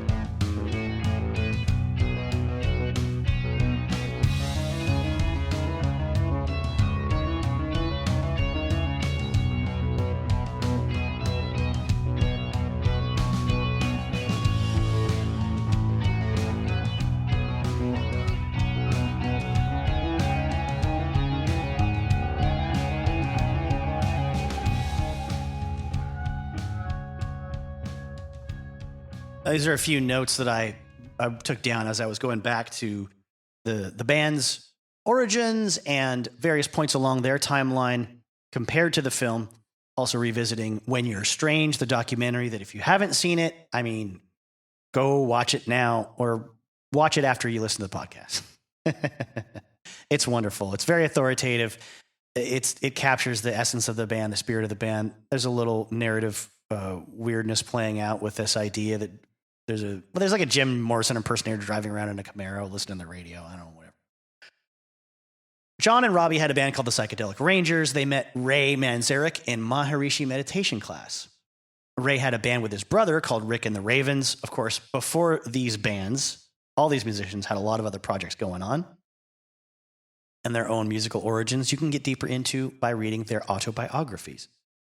The Doors formed in 1965 after a pivotal beach summertime laying around in Venice conversation between Ray Manzarek and Jim Morrison. Ray wants to put a band together. Jim asks who's going to sing. Ray says, well, how about you? Because he kind of knows Jim's working on poetry and lyrics and kind of likes what he does at their film class at UCLA. He thinks Jim's more of a performer than he wants to let on. There's a William Blake poem that relates to the origin of the name. The doors of perception are mentioned. If they're opened, mankind would see things as they truly are, infinite. And I believe Aldous Huxley factors into this as well. Robbie had been playing electric guitar for only 6 freaking months when he tries out for the band, and we'll get into the specifics about that tryout in the first rehearsals later. He had played fingerstyle nylon string flamenco guitar before this. His blues style, as blues players go, is not smooth at all, but it's also, it's not smooth like a lot of electric guitarists playing blues from this period and afterwards would become and popularize. But he's also not super percussive country blues or acoustic blues like the folks who sort of paved the way for the rock and roll rhythms in the 30s and the 40s and stuff before Chicago had its own electric blues scene, and the bands were jumping a little bit more, and the rhythm was provided by the bass and the drums and the piano. Robbie's in the middle of all of that, and I just can't analyze it effectively enough as a guitarist, even though I'm a huge guitar nerd. I don't think there's much point in me analyzing it for you beyond what I've mostly said. He's a style all of his own. He's unlike anybody else. And not in a supreme artsy way. There's a lot of artists and guitarists that are unlike everyone else. I'm not saying Robbie's the only one in rock and roll to be original. He's taking things from other people and putting them in his own little crock pot of style. At one point, early on in their rehearsals, Jim asks everyone in the band to go home and write a song, come back with one at the next practice. But only Robbie actually comes through. Comes back with some stuff written down, some chords and some lyrics. It takes Ray a few days at least to come up with the intro, the big cascading da da da da da da da. It's totally apart from the rest of the song. That's the intro. That's the outro. In the film, of course, you got to shorten the time span of conversations like that and make a. They didn't. I guess Oliver Stone wasn't going to make a montage of ideas coming together like bands normally do.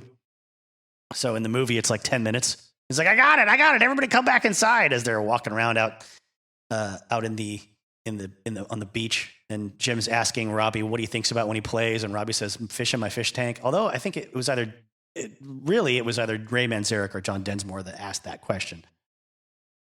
Now, when the Doors get going and they're playing their first club shows, they're getting brave enough to appear on stage in front of people, even though Jim is still so shy that he will often be singing with his back to the audience. The venue is called the London Fog. It is their first regular, ongoing sort of residency type gig in that they have some guaranteed rebookings there. It's going to be, they're going to be the house band.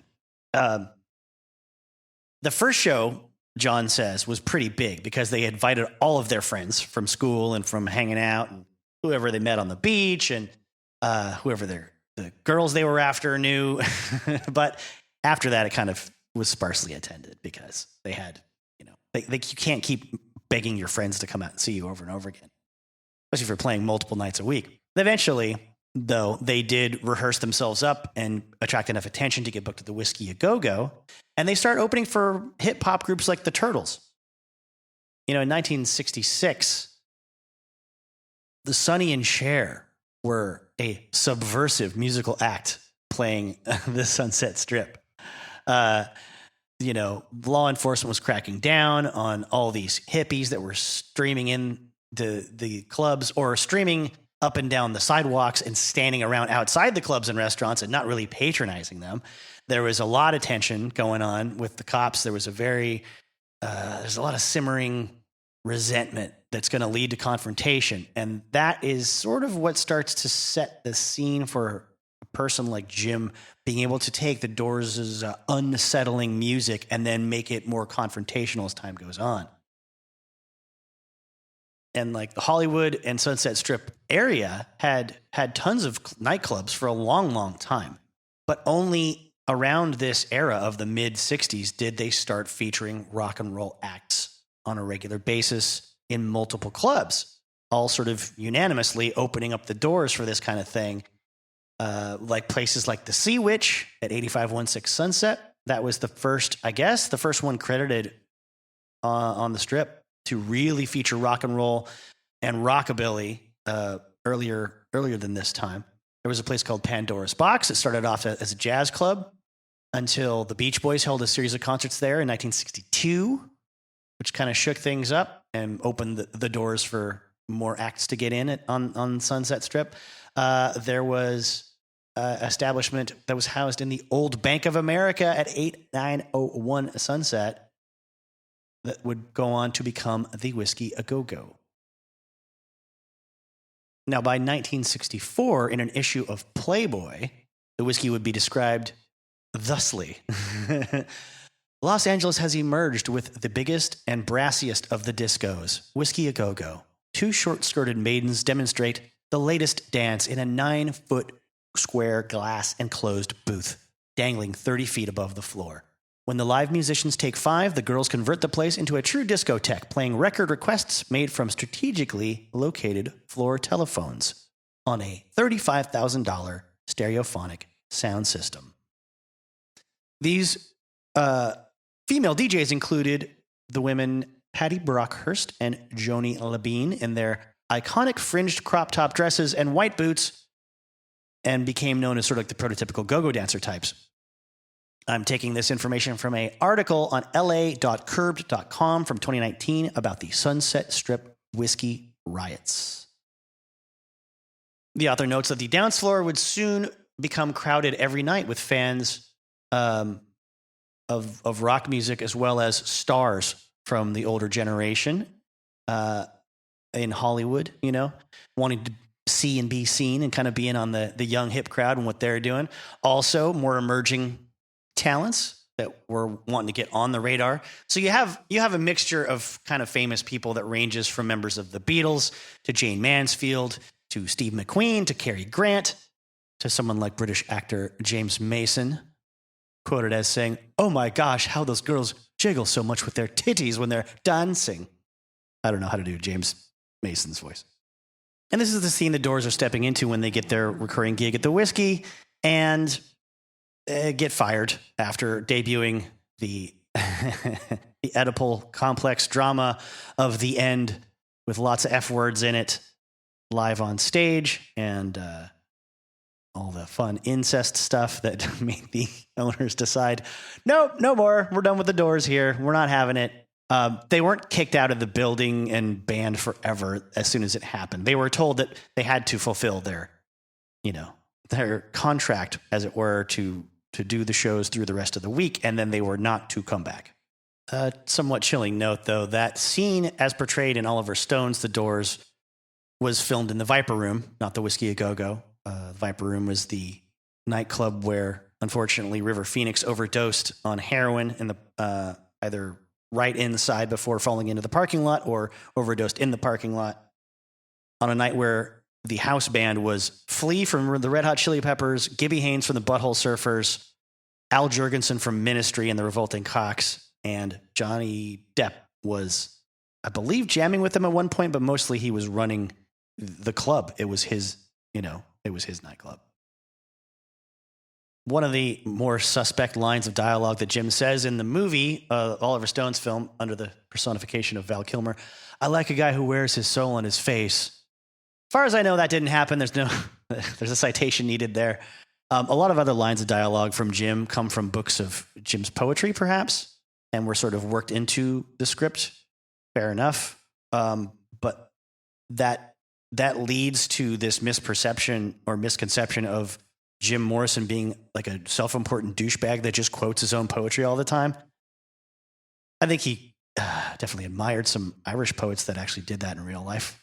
But, some of this is just a lot of Oliver Stone's pseudo-profundity or pseudo-non-profundity trying to speak through Jim. There's things portrayed in the movie, like the whole band going out into the desert to do peyote together. That never happened. This pivotal scene that like links them all together in their creativity that never took place. Not only that, but in general, they never did psychedelics together as a group of four. In pairs, yes. And we'll have a story coming up about that with Ravi and Jim. That's quite wacky. I was surprised more recently to find out they did 220 concerts across 20 different states in the USA during their first tour of the country. There are many tours in their career that aren't portrayed in the film. There's a lot of life on the road that you don't get the feeling for. The film tries to portray them more like the Beatles with a live career that gets cut short really quickly, which is totally inaccurate. We'll get into the Ed Sullivan debacle or non-debacle, depending on whose word you believe is true. But I think Ray's character is portrayed in the film as Kyle MacLachlan portrays Ray as one of the ones that says, "Come on, Jim, what's the big deal? Just change it, do it for TV and sell out, man." And Jim fights him, and then does the line, "Girl, we couldn't get much higher," up on the microphone live, and gets all the TV producers angry at them. There's a lot of Jim versus band drama in the movie that's totally made up by Oliver Stone. That "where's your will to be weird" quote is unsubstantiated when the guys are leaving him alone to party with the folks at the factory, with Andy Warhol. That "where's your will to be weird" is not in any of the books or interview transcripts that would have quoted him. The whole Thanksgiving smashing up the duck scene was fabricated by the Stone, as Oliver Stone himself will admit at one point. There's no conversation between Pamela Corson, his girlfriend, and Patricia, his other girlfriend that he marries in the film. They had met each other a couple of times, but there was not as portrayed in the film. There's a lot going on with Patricia in real life that is misrepresented in the film, and she has said as much herself and has tried to correct the record in her own writings, as a lot of people have tried to after that Oliver Stone movie came out. So, Jim's friends, after he died and after Oliver Stone put out that movie, they were all doing their best to either clear their names or clear Jim's name or just make money off of Jim's new high profile reemergence into our media collective consciousness in the rock and roll world. I say our because I was a teenager when the movie came out, and that helped me become a huge Doors fan. But Pam and Jim were a free couple. Pam was the queen of his girlfriends. They both slept with whoever they felt like sleeping with, though, and they kept company with whoever they wanted to keep company with, boys, girls, whoever. There's a lot of super cool quotes from Jim that aren't in the film that it would be great if they had been used. Like, When people are joking, they're usually dead serious. And when they're serious, it's pretty funny.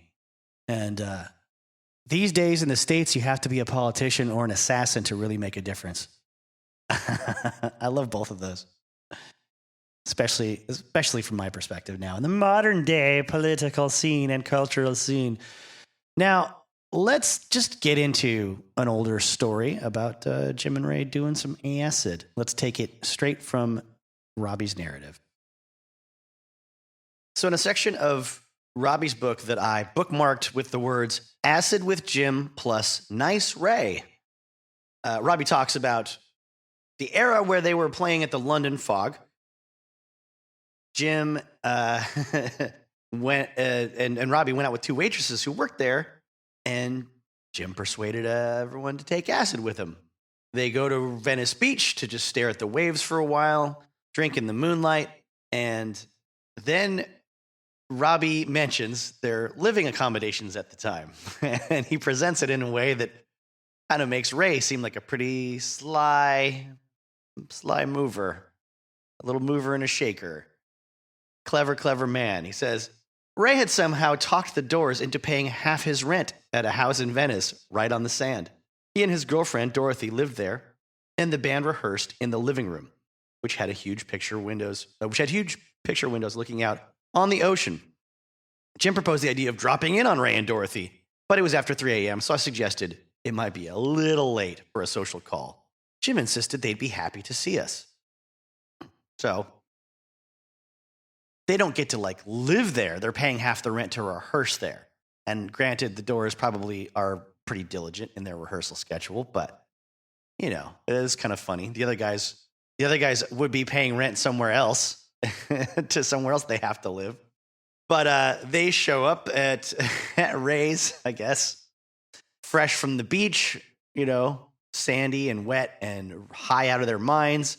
And Ray is, of course, surprised, not necessarily happy, but there's a bit of a moral, leverage they have, since they are, in Robbie's words, subsidizing his rent in order to use his house as a practice space.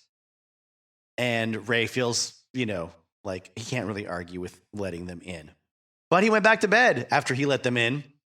Jim started flipping through Ray's neatly organized record collection, pulling discs out of their sleeves and hurling them across the room, one classic album after another, sailing into the walls and smashing into pieces. I was deeply embarrassed by Jim's behavior, but at the same time, the acid made it seem hilarious. So when Jim finally found a record he liked and cranked up the volume, we all just laughed and danced around like fools on a carpet of shattered black vinyl. That comedically is fantastic. I mean, that's like a John Belushi scene, right?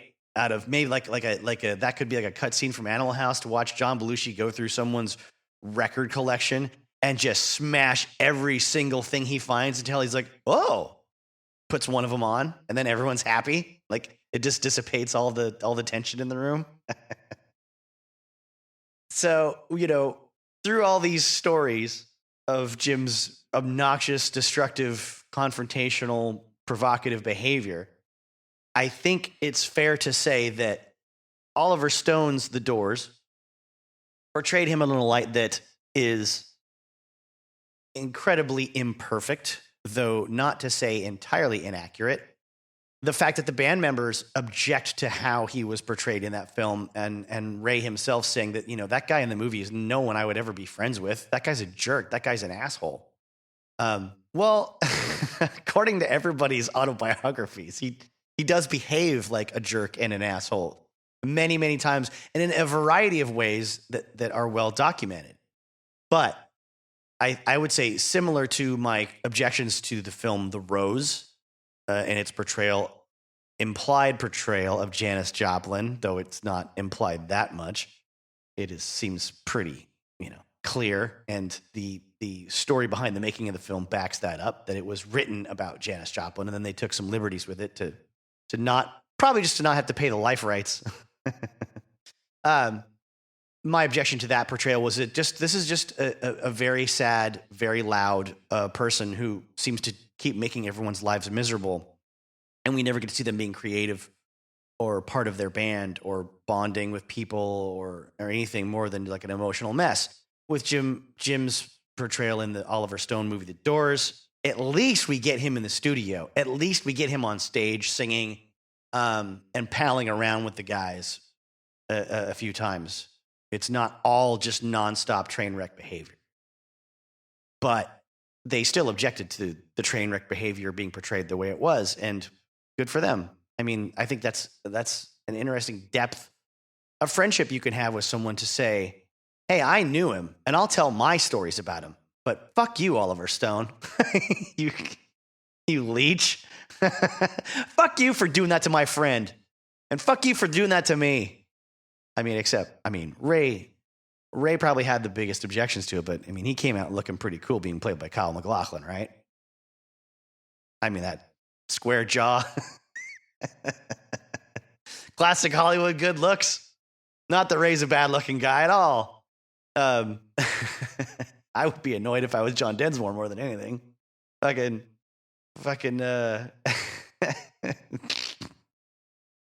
Every time he's on screen, Kevin Dillon portraying John Densmore, I just think of him in Platoon, of course, which was an Oliver Stone film as well. So obviously he had a good relationship with the director.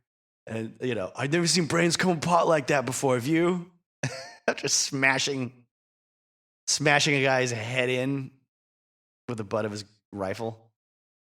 Anyway, back to Robbie. Back to Robbie in the story. Now, the aftermath of the record smashing party. He says, I felt horrible about it the next day, but Ray never held the incident over our heads. Everything was business as usual. No apologies necessary. Ray was paternal toward all of us since he was several years our senior. He was almost 7 years older than I was. But when it came to Jim, the father-son dynamic was especially pronounced. Ray, the indulgent father, was patient, protective, and forgiving, even when Jim, the wayward son, rebelled against him. So Jim got away with smashing all those records just like he got away with everything else. But my conscience couldn't handle it the way Jim's could. I was supposed to be on a quest for enlightenment, not a crusade of destruction. He mentions that he did acid again with Jim a couple months later in Tempe, Arizona. And it was at the first outside of California gig that Doors ever played. He thought, hail, that moment worth celebrating with Jim. Why not? Their opening act was an Elvis impersonator with, I guess, an apparent developmental disability, Robbie says. I think maybe the owner knew him and generously gave him some stage time now and then. The crowd seemed to know him too and was supportive with their applause. In the sober light of day, I probably would have thought it was all very sweet. But you can imagine how my fried brain and dilated pupils processed the whole scene. He mentions the venue being dark, cramped with a stiflingly low ceiling. And, of course, he's most used to doing psychedelics outdoors or other, it being in other sort of altered states of consciousness, whatever they may be, out in California, in the open air and beaches and long, large vistas and such. But he's really wary of the claustrophobic nature of the venue, messing up his trip and making him feel boxed in, which is a legitimate fear. Psychologically, if you're under the influence of hallucinogenics, you do not want to be in a place where you feel trapped, especially if it's hot, sweaty, and there's people all around. Oh, boy. But they took the stage. The acid mercilessly, he says, accentuated the bad acoustics. And like Ray at the Hughes aircraft dance, I suddenly forgot how to play. He says he struggled throughout the whole set, freaked out about the loss of his musical ability, freaked out about the squashed sound pummeling his ears, freaked out about the stifling darkness, and especially freaking out about the haunting vision of the Elvis impersonator, all while a single thought kept circling through my mind. This is definitely the last time I do acid. Now, let me get into more Oliver Stone stuff. More, in my opinion, mixed with mixed with fact, sort of. I'm going to infer some things, I guess. I'm going to cast aspersions, or I'm going to just shoot my mouth off. When I saw it as a young person, I thought it was wonderful, great film. I still think it's a great film. Let's not have any piddly willy diddliness about that, I commit to my opinion that Oliver Stone's a fantastic filmmaker, and he pulled off some amazing shit for a rock and roll movie. I mean, this is one of the best rock and roll movies ever.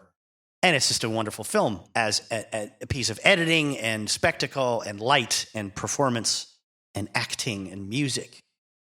But there's still this aspect of Val Kilmer's singing, not his portrayal of Jim necessarily, as far as what he had to work with in the script. He did a great job, although the script makes Jim into a real piece of shit.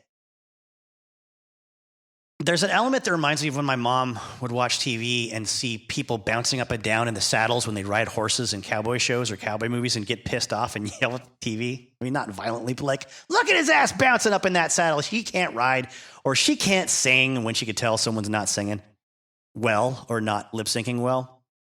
It messes with your ability to accept bullshit, like, in a lot of movies and TV shows. I would say, again, Val Kilmer is a fantastic actor. As we all know, those of us that have grown up with his films, I think he portrays Jim as well as anyone probably could have at that time, while bringing in his pre-existing box office firepower, But this is an actor being coached up just enough to pull off a Jim impersonation when his singing is just not doing the job for me anymore. Back in the day when I saw it, I was amazed at how good his singing voice was. But now I've worked with good singers. I'm not a great singer. I'm a passable, mediocre rock and roll singer of my own right that writes his own shit. But now it's like the Alan Moore quote with the Dr. Manhattan quote in Watchmen, where he regards something as being as, what is it? A photograph of oxygen being as helpful and nourishing to a man who doesn't have enough air to breathe. It's not enough to satisfy me as a rock audience person, a person who's seen a ton of bands and watched a ton of singers do amazing performances. He hits all the notes, Val Kilmer. He's not a bad singer. He's just impersonating a singer. He's not singing like if he just sang a song of his own, I'm sure he would sound great. But I just hear a person hitting their mark barely. What was once one of my favorite movies in high school to rewatch, along with The Crow and Reservoir Dogs and Full Metal Jacket, is now unbearable for me to sit through. I was shocked at how little I could pay attention to it last time I tried to watch it this year. I had been away from it from at least a decade. It's like, I guess if it's more like, besides the air metaphor, it's more like if I asked for like a Coca-Cola on ice and someone handed me a frozen bag of corn syrup. Like, he hits the marks like an actor would, going through the motions. He sings all the notes. There's no demerits there whatsoever, but the acting's really enjoyable. Editing is on point. It's all well paced. It's expertly paced, this film. In stark contrast to the other movie we're going to talk about that portrays The Doors, you do feel like you're on a ride with Jim as he goes through life on another wavelength than the people around him, right? Like, he has probably been living as though he sees beyond, and he can't relate to all this piddly wanting and begging and bowing taking place. And he wonders, like, why is everyone doing this? Why is everyone acting this way? Don't they know that, death is coming? That's the vibe I get. And, that's what helps us to not write Jim off as a sociopath that just takes delight in freaking people out or making them feel hurt or ashamed of themselves. But strangely, Oliver Stone seems to be trying to undo that very same effect by portraying him as a major dickhead all the time, and in ways that are never substantiated by his friends who have way better stories about his naughty behavior that we will get into. So it's sort of like a pathological need by people like Oliver Stone to own a famous person's legacy. It happens often when historians, which I will say Oliver Stone certainly is in his own way, if you look at his IMDb. It happens a lot with historians trying to own a narrative around a certain series of events or certain personalities in history. I admire Oliver Stone's drive. I admire how he put this all together. But because he turned his magic history rewriting wand onto an artist I personally care about, and did it despite the fact that the living witnesses to Jim's life are all, except for Pam Corson, still around and able to refute him or help him build a better narrative, an accurate narrative that still accomplishes the same thing. You could do that. It still burns my ass in retrospect. This is not Alexander Hamilton being turned into a hip hop artist, on Broadway, or William Bonney, Billy the Kid being demystified as a relatable character in, one of the grittier interpretations of his story in the Westerns of the last 40 years, instead of like the sensational pamphlets that were circulated at the time of Billy the Kid's fame that made him a legend. This might just be a movie director wishing he could be a rock star. It's really hard to shake that feeling the more I go back to Oliver Stone's film. And I freaking love Oliver Stone's work. Come on, he wrote Conan the Barbarian. He made Platoon. He put the lead singer of Living Colour in Platoon. Although I don't know if he was actually singing for Living Colour at the time. He was an actor doing like L'Oreal commercials and Army recruiting commercials. Corey Glover, freaking awesome voice.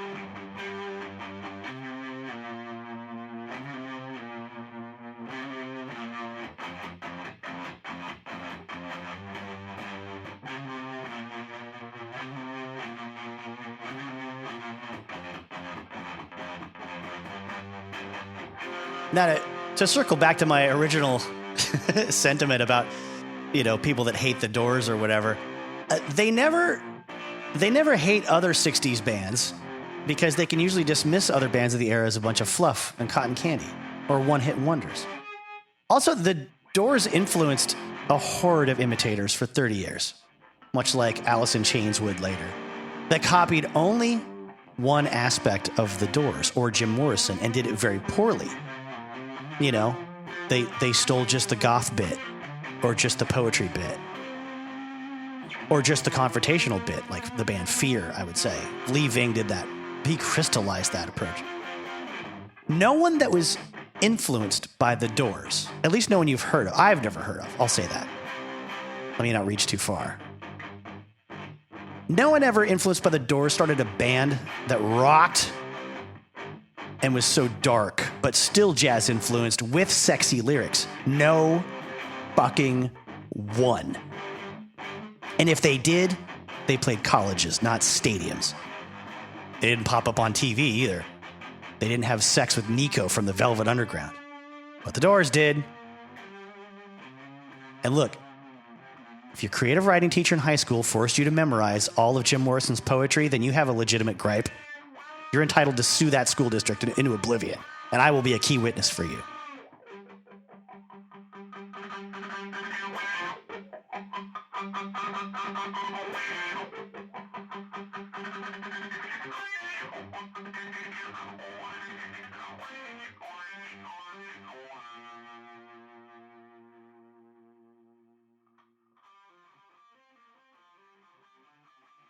Now, Robbie Krieger's book, with Jeff Alulis, who is already an accomplished author of rock and roll bios, having worked with NoFX and Reagan Youth on their own, autobiographical publications.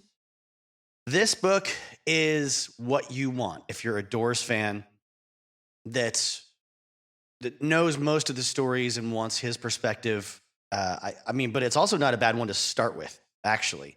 If you know the Doors, you want to learn about them and what made them tick and what kind of went down in their lives and their careers. This is a great book to kind of come in and out of. He doesn't tell a life story from beginning to end. Every chapter is like a different sort of scenario in their existence. He does, he talks about himself growing up and getting in trouble as a teenager, smashing things up and vandalizing things and stealing shit with his friends.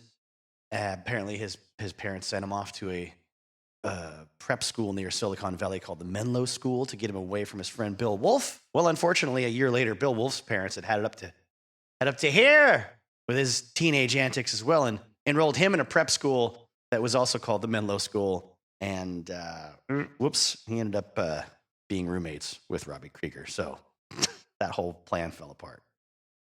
Now, Robbie's taste in guitar music and what he wants to learn how to play comes from a couple of different sources, mostly centering around a friend of his at school and his dad's flamenco records. Anyone that likes the Doors knows there's a strong flamenco guitar influence in Robbie's playing that, comes out at various times more strongly than others, especially, Spanish Caravan is the big one. But besides that kind of flamenco style of playing directly, he also played mostly with his fingers, almost never with a regular flat pick. He would use finger picks from time to time. That style made his approach, less single note at a time with lots of sustain, or lots of bending all the time, and more towards something based around arpeggios, even if they were ringing sort of notes that held on for long periods of time and not super fast arpeggio playing. Now, his buddy at school that he makes, besides, having young Master Wolf there to cause trouble with and try to put a band together with, he meets a dude named Keoki, Keoki, who is the one that introduces him to Robert Johnson, Phoebe, Albert, Freddie King, and then he kind of mixes all those influences with his love of Bob Dylan and other sort of folk artists at the time that are big in the mindset of the young people, as well as people like Leadbelly. Now, in his book, he jumps straight from that chapter about going to prep school and starting to form his first band to his account of the New Haven incident in the Doors' history. So this is a book set up not chronologically, similar to many of my podcast episodes, especially ones where there are multiple band members telling the same stories, but conflicting ones like the Doors, Kiss, Runaways. Now, he feels that the story in general has been told many, many times, but he would like to get his point of view across. And there's an interesting exchange with him and Jim before the gig at dinner time. He tries to lean on Jim a little bit about his drinking. He's already had a couple attempts at this previously. He's getting pretty worried about Jim's boozing. And the reasons for that for all the band members will be quite apparent if by the time all their stories are told in this podcast. But he's already tried saying nothing. He's already tried encouraging him positively. He's just going to go with a little bit of a nag this time at dinner. He says, "Are you sure you want to order that? Come on, man. We have a show in 2 hours," that kind of thing. He said, "It didn't work." He says, Jim at that point, his moderation was heavier drinking than most people's heavy drinking. So he says, "Later that night, I was in our dressing room when I heard Jim screaming. We all went running out to see what happened and found Jim yelling at some cops and the cops yelling back. During the commotion, we stitched together what had happened. Jim was making out with his date in a shower stall when a police officer confronted him, thinking he was a random member of the crowd who had snuck backstage. Jim allegedly mouthed off, and the cop allegedly sprayed him with mace. I had no problem believing the story. Jim loved mouthing off to cops, and cops loved having an excuse." Now, he mentions here how he has inhaled tear gas before at a Doors of the 21st Century concert that he put on, or he was performing with Ray in Bogota. I don't know if that's the pronunciation, Bogota, and I believe that's South America. Forgive my ignorance, not looking it up right now, but he says it wasn't the same as being maced directly in the eyes, of course. But once Jim's eyes were washed out, he seemed relatively fine. It turns out that one of the reasons the police switched from the chemical form of mace they all used in the 60s to the pepper spray they use today is because mace was often ineffective against people under the influence of alcohol. So maybe it was a good thing my nagging at the dinner table hadn't worked. Jim's drinking may have actually saved the day. The show itself, or at least the portion of it we got to play, went pretty well. If anything, the mace probably sobered Jim up a bit. As we started playing Backdoor Man, Jim launched into his now famous rant about the little blue man in the little blue suit with the little blue cap. who had temporarily blinded him backstage. The crowd cheered Jim on as we jammed behind him. Like at all the best Doors shows, we were creating a moment, a specific connection with a specific audience that would exist only on that specific night. I was completely oblivious to the dozens of police officers waiting in the shadows until the house lights came up and the shadows were removed. Suddenly, we were surrounded. A police lieutenant marched onto the stage, and Jim offered him the microphone. "Say your thing, man." Even at that point, I wasn't really nervous. What were they going to do? Arrest him on stage in the middle of a show for telling a completely true story? As it turned out, yes. The police grabbed Jim, and the crowd went wild. Ray, John, and I stood there in shock. Now, he goes on to talk about their tour manager at the time, Bill Siddons, and how he's really the unsung hero of their whole band's story. He he was the one that, was quick-witted and fast-moving enough to, even at the age of 19 years old at that time, had been the one to intervene with the cops backstage before the show started. And now he's throwing himself onto the back of one of the cops yelling, "Leave him alone." That gives Ray, John, and Robbie time to sort of, collect themselves, follow this madness off stage. Jim is thrown in the back of a squad car, and Bill Siddons turns his attention to protecting the gear. Because if those pissed off fans in New Haven smash up all the gear on stage, which happens a lot when there's a riot, like, at times like this, what are the Doors going to do at the next gig? I mean, sure, they're going to have to bail Jim out of jail to get to the next gig, but they're also going to need, a drum set and a keyboard and guitar and amplifiers. And this is not the modern day era where you can have those things shipped, overnight to the next city you're playing in. This is not an era where there are a coast-to-coast network of music stores online that you can, with the click of a few buttons, purchase an entire band's worth of road gear. Not to mention cases for them. Well, the cases probably would have made it through the riot if there was one just fine. Robbie notes that a few weeks later, the entire incident was detailed in a feature story in Life magazine with beautiful play-by-play photography. The cops, in their frenzy, had scooped up a Life reporter, a Village Voice jazz critic, and a photographer. This ensured that the press would be fully on our side, and it ensured Jim's arrest would feature prominently in the historical record. We were thrilled with the article and the photos. Jim came across as a righteous rebel, and the police came across as uptight buffoons. And you didn't have to be a defiant teenager to see it that way. Even my parents were on our side when they read the story. Now, here's a point that he makes that I think is especially important to bear in mind with the history of the Doors. He said this incident creates an expectation now of chaos when it comes to Doors concerts. He says, our audiences became less interested in creating their own unique moments with us and more interested in reproducing the moment in New Haven. The headline in Life summed up the road we were now on. Wicked go the Doors. Now, this next part I'm going to read because it's very nice. I'm not saying I believe it, but I don't care. I don't have to believe it. It's like, I read Al Jurgensen's autobiography. I can't say that all of the things that he wrote were actually true. But damn, was it a cool read. On December 9, 2012, exactly 45 years to the day after Jim's arrest. See, already there's coincidences here that seem a bit far-fetched, but whatever. I played New Haven with my jam band, Robbie Krieger's Jam Kitchen. A man approached me backstage, introduced himself as the son of the cop who maced Jim. He was polite and friendly, and he had followed in his father's footsteps and become a police officer. He officially apologized for his dad's behavior on behalf of the band that his dad helped make famous. I accepted.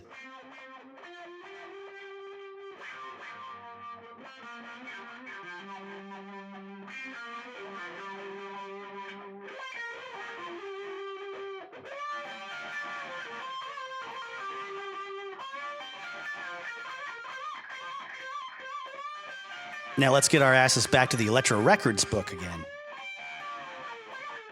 Famously, it was during a concert in Miami on March 1st, 1969, that a drunken Jim Morrison was arrested, and then he was charged 4 days later.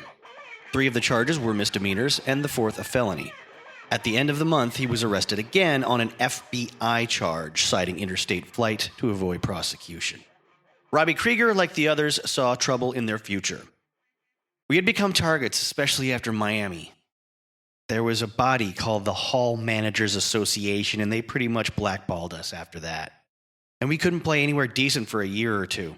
There was a reason for it, but we did feel as if we were doing it for everybody else, like Lenny Bruce taking the lead and doing his kind of comedy and going to jail for obscenity. We felt like marked men. When they were not touring, the band devoted time to the next record, The Soft Parade. The Doors began to veer off course, away from their signature sound. Both Manzarek and Densmore take responsibility for this direction. If that album is not satisfactory, that's entirely my fault, says Manzarek. The Doors were supposed to be a tight quartet, dark, mysterious, and brooding. So what were we doing adding horns and strings? Whatever we did, all the Doors had to agree. Everyone had to say okay. We all wanted to make that record. The idea of using strings and horns had been in the back of my mind and raised for a while, said Densmore. Experimenting was fun. Critics were very harsh about the results. It was a catch-22. If we hadn't tried something different, it would have been, the Doors just stick to the same old formula. Krieger is less keen. To me, it didn't sound like the Doors. I'm still not crazy about the orchestrations, but it includes some of our strongest songs. Hell, I wrote a lot of them. Touch Me, Wishful Sinful. Your narrator would like to pose a legal injunction, objection rather, in that regard, but whatever. What can I tell you? I don't know how those are some of their strongest songs in their catalog. I don't get it. I don't get how nice and pleasant the sort of songs on Soft Parade are for the most part. I personally am biased, I know, but I love Wild Child. I love the Soft Parade song itself for how weird it is and how aggressive it can be in places, especially the intro. Good heavens. What a fantastic. I wish I could hear just the rest of that, whatever that song could have been.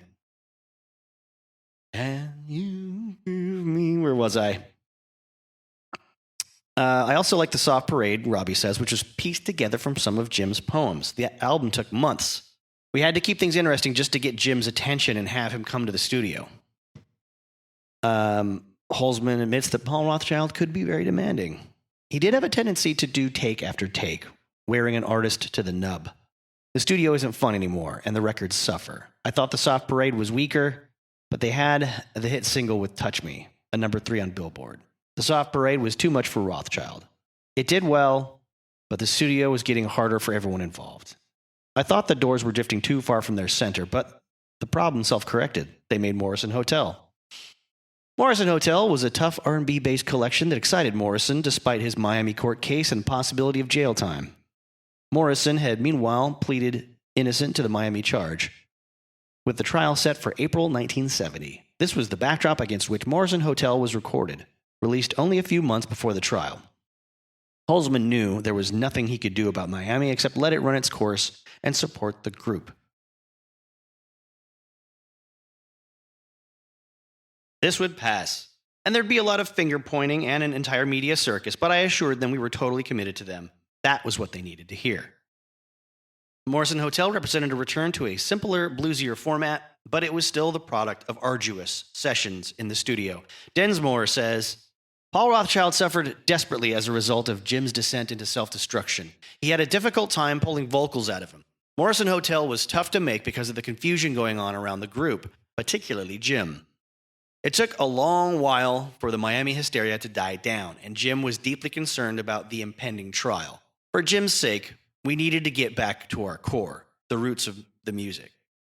Robbie Krieger agrees that we wanted that garage band sound, and the album definitely has the rugged feel we were after. If it was R&B, but if the Doors played the blues, there was always some little hook, some twist.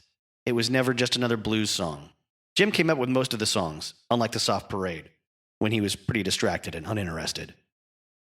So, unfortunately, when they put out Morrison Hotel, it actually does fewer numbers than Soft Parade. It wasn't very well received at the time. Perhaps people were put off by Soft Parade and weren't really ready to come back to the Doors. But they also, around this time, released their first live album called Absolutely Live. It was, I guess, recorded under pretty controlled conditions to be a live album. There were recordings from 2 concerts at the Aquarius Theater in LA, July 1969. And as sort of a thank you to the hardcore fans, Elektra charged only $2 to go if you were there. And then shows from 6 cities were recorded in total, concluding with 4 concerts over 2 nights at the Felt Forum in New York on January 17 and 18, 1970. That live show, or that live collection, contains the full version of the Celebration of the Lizard, not just Not to Touch the Earth, which was the one song out of all the lyrics for Celebration that was, recorded and hammered out into an actual song in the studio for the Waiting for the Sun recordings. So the live versions, you can hear like the whole story, lyrics you can read on the inside sleeve or liner notes or gatefold cover interior of the record album of Waiting for the Sun, and hear in the live version what the band sort of envisioned for all the different movements of that kind of tale. Not that it's a strict narrative tale that really has a beginning, middle, and end, but it takes you on a trip for sure. Pretty cool stuff if you don't like nice psychedelic music. You want something a little more nightmarish and jagged. Then, after this, in October of 1970, Morrison is sentenced to 60 days hard labor at Dade County Jail, but then appeals it and is freed on bail of $50,000. John Densmore, in his autobiography, notes how ridiculous it is that nobody could prove that he actually exposed himself to anybody on stage. There's no photographic evidence of his nudity. There's sort of conjecture that he pulled his fly down and pushed his fingers through it and waggled them around a little bit at one point. They also used evidence that they claim was Jim simulating oral copulation on his guitarist when he was just down on his hands and knees in front of Robbie while Robbie was playing guitar. His face is really close to the guitar itself, but not underneath and on Robbie's crotch or anything. That would be a different sort of sex act, I assume. But he did get the charges for public drunkenness dismissed because they were some of the lower level ones, which is ridiculous because that's the one thing they could definitely prove, and he was definitely guilty of. Weird. All that, again, noted by John Densmore in his book. Or at least that's my memory from when I was 16 and read it a few times. In biology class. I didn't do well in biology class. Though I am definitely using some direct passages of Riders on the Storm by John Densmore. All throughout this episode, I'm just recording different sessions at different times and then cutting them all together. So I don't know at this point when you're listening how much I may have referenced John's book at this time. So then when it comes time to record L.A. Woman, Paul Rothchild dismisses all their early demos, all the songs that they've played for him as cocktail music. He doesn't want to make it. He probably just doesn't want to work with Jim Morrison anymore, quite frankly. And he was more dismissive than he needed to be. But he had just got done making Pearl with Janis Joplin, and he just felt like he didn't want to take on another project at that time that wasn't something he totally liked or could totally control. Robbie Krieger does talk about Rothschild could have a negative influence in the studio towards the end of their relationship. Robbie says, if he had a fault, he drowned a lot of the spontaneity sometimes by trying to make it too perfect. There's 2 ways to look at it. You can say that Paul really got some great vocals from Jim after hours and hours of takes, but maybe if he hadn't taken 4 hours to get a snare drum sound, Jim might not have gone out and got drunk that day. He had a certain way of doing things, but you can't fault the results. That's very diplomatic, I would say, on his part, especially in retrospect. Jack Holzman, for his part, says Paul comes to him and tells him he just doesn't want to make the record, and Jack sends him on his way and compliments him and thanks him for all the miracles he's performed up to that point. So their relationship is great. Again, it does indicate a very free-thinking, free spirit on the part of the head of a record label at that time that wasn't a totally unorganized goofball hippie weirdo that just does whatever seems good at the time without really considering things. He just seems like a very artistic person, having come from like the folk music way of doing things, crafting, very expressive, very original sounding performances from an artist's perspective, but something that's pleasing to the audience and pleasing to the ear, all that, stuff he had done previously. But the Doors get to be free of the strict schedule with Paul Rothchild, and they work with Bruce Botnick instead, and they work as partners. They take more action in the studio for themselves. They make more decisions on what sort of environment they want. So they bail on Elektra Studios and they go to a rehearsal studio and bring a 16-track desk in there and start setting up microphones in a very casual kind of working class setting instead of a very sterile, put you under a microscope kind of professional studio. And I got to say, for me as a big Doors fan, I think it works. It worked wonders. I think having the legal issues off their back and their new change of setting and their new change of personnel behind the board, and feeling more like you're a partner working with them to get something across, translates all to a real powerful feeling of freedom from LA Woman. It's very, I feel it's a little more uniquely American, but then again, I think the Doors are uniquely American, so I don't know what that means exactly how to explain it, but it's gritty. I think it's way grittier than Morrison Hotel. It's also creepy and sinister in places in ways that are very natural to the Doors. I love it. Fantastic. And then it's sad and melancholy in other places too, like Hyacinth House. Anyway, you don't need me to take you through why that album is good. Jack Holzman talks about hearing the tapes from Riders on the Storm, from LA Woman, and he says, "The first thing I heard was Riders on the Storm, and I nearly jumped out of my skin with delight and relief. The whole album was done in 10 days, and it was seamless and stunning, pure and life-affirming." Robbie talks about those sessions let's see. Well, we recorded live. When the band says they're recording live, they don't mean in front of an audience. They mean they're all recording, even though they have multi-track recording capabilities, they're not layering them one at a time, piecemeal. They're all jamming in the studio. They're all mic'd up live. They're probably isolated as far as the noise goes and how it's being recorded. But, they're playing at the same time, and that performance is being captured and saved, as opposed to everybody going in a day later and redoing their entire part without the rest of the band in the room. Some bands do that really well. Some bands don't. They lose all the spark when they do it, especially, I would say, in the 60s and 70s. But Robbie goes on to say, the studio was downstairs while Bruce recorded upstairs watching us through a video remote. Jim was in the bathroom, the door removed to create an improvised vocal booth. His level of concentration was at a peak I had not seen in years. He was present the whole time and stayed focused. It was the fastest we had recorded since the first album. And then Densmore would agree with all that. He said, "We tried to do each song in a few takes. Jim was definitely empowered by the responsibility of producing the record ourselves. He was able to keep his problems and his alcoholism away from the studio. The first album was done on 4-track, then 8-track. But it's the songs that should dictate the required technology, not the other way around. We had lost sight of that until LA Woman. We were back to basics, just the 4 of us playing in our garage again."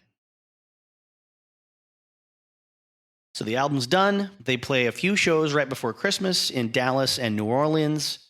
The one in New Orleans isn't great. Jim's pretty messed up. He just kind of hangs on the mic stand, tells jokes to the crowd for a little too long. But that was their final live performance ever as the Doors.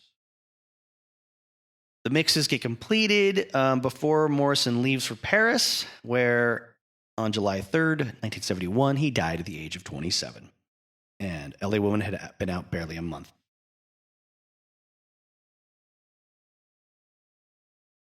So they mention how Paul Rothchild used to tell them, "Boys, we better record as much as we can because Jim won't be around for too much longer." Robbie says, I always thought Jim would last forever. He was indestructible. I think when Paul said that, he actually meant that Jim might just go off and live in Africa or somewhere. He wasn't saying he was going to die, but there were times when you didn't know what Jim was going to do the next day. As a group, it meant we did everything for the moment. Jack Holzman from Elektra Records talks about the last time he saw Jim. He said, Elektra had an office warming party on Wednesday, March 3rd, 1971, to celebrate our expansion and the new Studio A. Jim dropped by around 7:30 to see, as he said, what I helped pay for, and then we all went to dinner at the Blue Boar down the street. Jim was always fairly quiet in groups, and was unusually so that evening. Half there, half somewhere else. I could feel finality in the air. As he left, Jim and I hugged each other, and then he turned somewhat awkwardly and walked away. I looked at his shambling gait and wondered if I would ever see him again. Now, I want to jump over to one of the parts of Ray Manzarek's autobiography, Light My Fire, that I found particularly interesting. The very beginning of it is titled Chapter 1, The Death of Jim Morrison. We don't know what happened to Jim Morrison in Paris. To be honest, I don't think we're ever going to know. Rumors, innuendos, self-serving lies, psychic projections to justify inner needs and maladies, and just plain goofiness cloud the truth. There are simply too many conflicting theories. He went to a movie, like Oswald. No, he didn't go to the cinema. He went to a bar called the Rock and Roll Circus, evidently a sleazy French noir place, not unlike Van Gogh's Night Cafe. It was the kind of place where a man could go mad or commit a crime. He didn't go to the Rock and Roll Circus. He was home with Pam. No, he was brought home by 3 French gentlemen of the evening, comatose. He had done heroin, to my knowledge. Jim had never tried heroin. Certainly not in the States. However, Pam had and liked it. But then most people who try it like it. Wouldn't you? No, he was drunk. They put him to bed. No, he hadn't gone out at all, and he was ill. He had seen a doctor the day before, a bad cough. Pam was going to cook dinner for the 2 of them. No, they were going out to dinner, and then nightclubbing for the rest of the evening. No, he went to bed early and then woke up at about midnight, not feeling well, needing a bath to warm himself. Everyone agrees on the watery aspect, the liquid. The waters of the unconscious, the womb, an immersion, a baptism, a cleansing. The sublime rest in the waters of the mother. Pam wasn't even there. She had gone to see the Count. He was always referred to simply as the Count. He was an aristocrat. Pam liked that, hobnobbing with royalty. His name was impossible to pronounce. We couldn't speak any French. We were Americans. We knew about the art, the music, the poetry, and the films, but we couldn't speak the language. What the Count's name was, I don't know to this day. I do know he was Jim's rival for Cinnamon Pam, but he's dead too. Heroin got him. No, Pam was in bed with Jim. She wouldn't have left him if he wasn't feeling well. No, he was in the bath.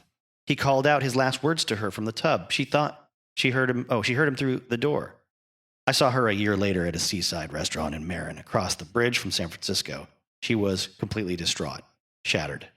I could only hold her in my arms to try to comfort her. It was impossible to ask her the necessary question. What happened to him? She was in tears.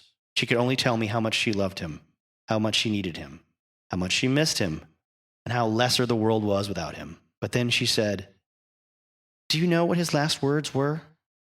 I thought, more light, or perhaps Eureka, or best of all, one. I said, "No, Pam, what did he say?" She looked at me, tears on her cheek, frail, broken. "Pam, are you still there?" she said. And then she repeated it softly in her little girl's voice, as if to herself. "Pam, are you still there?" "That's beautiful," I said, trying to comfort this lost little girl. "His last thoughts were of you." And she began to cry again. And evidently she fell back asleep back asleep, probably content and happy. She had her man with her. She was in Paris. She was young and beautiful. He was a famous artist, and he was going to write again, and she would be his muse. But she awoke with a start, and an hour or two later, alone, Jim wasn't with her. In fear, she rushed to the bathroom, and her worst fears were realized. He was dead, and her mind began to unhinge. An overload, emotions beyond control, words flooding her psyche. Alone, never again, empty, hold me, my fault. He won't ever hold me again, my fault, I'm lost, afraid. Oh God, why? Why, Jim? How would Ray know what exact words were going through Pam's mind when she finds Jim dead? In her panic, she called the Count. Who else could she turn to? and he came to their apartment in the Marias. I don't know how to pronounce that. But he came with, and this is odd, Marianne Faithfull, Pam's rival. No, he didn't come with her. Marianne Faithfull says she was never there. Then who was there? Was the Count even there? No, she didn't call the Count. She called Alain Ronay, a UCLA buddy, and Agnes Varda, a filmmaker friend. They took care of everything, called the police. The flies arrive at 9 a.m. No, they come at 5 a.m. Who knows? Later reports said that Jim had a smile on his face. I love that part. Whatever happened to him, he went out grinning. I'll probably read a few more passages from Ray's book because he does make observations that are very clarifying and I think valuable to their story.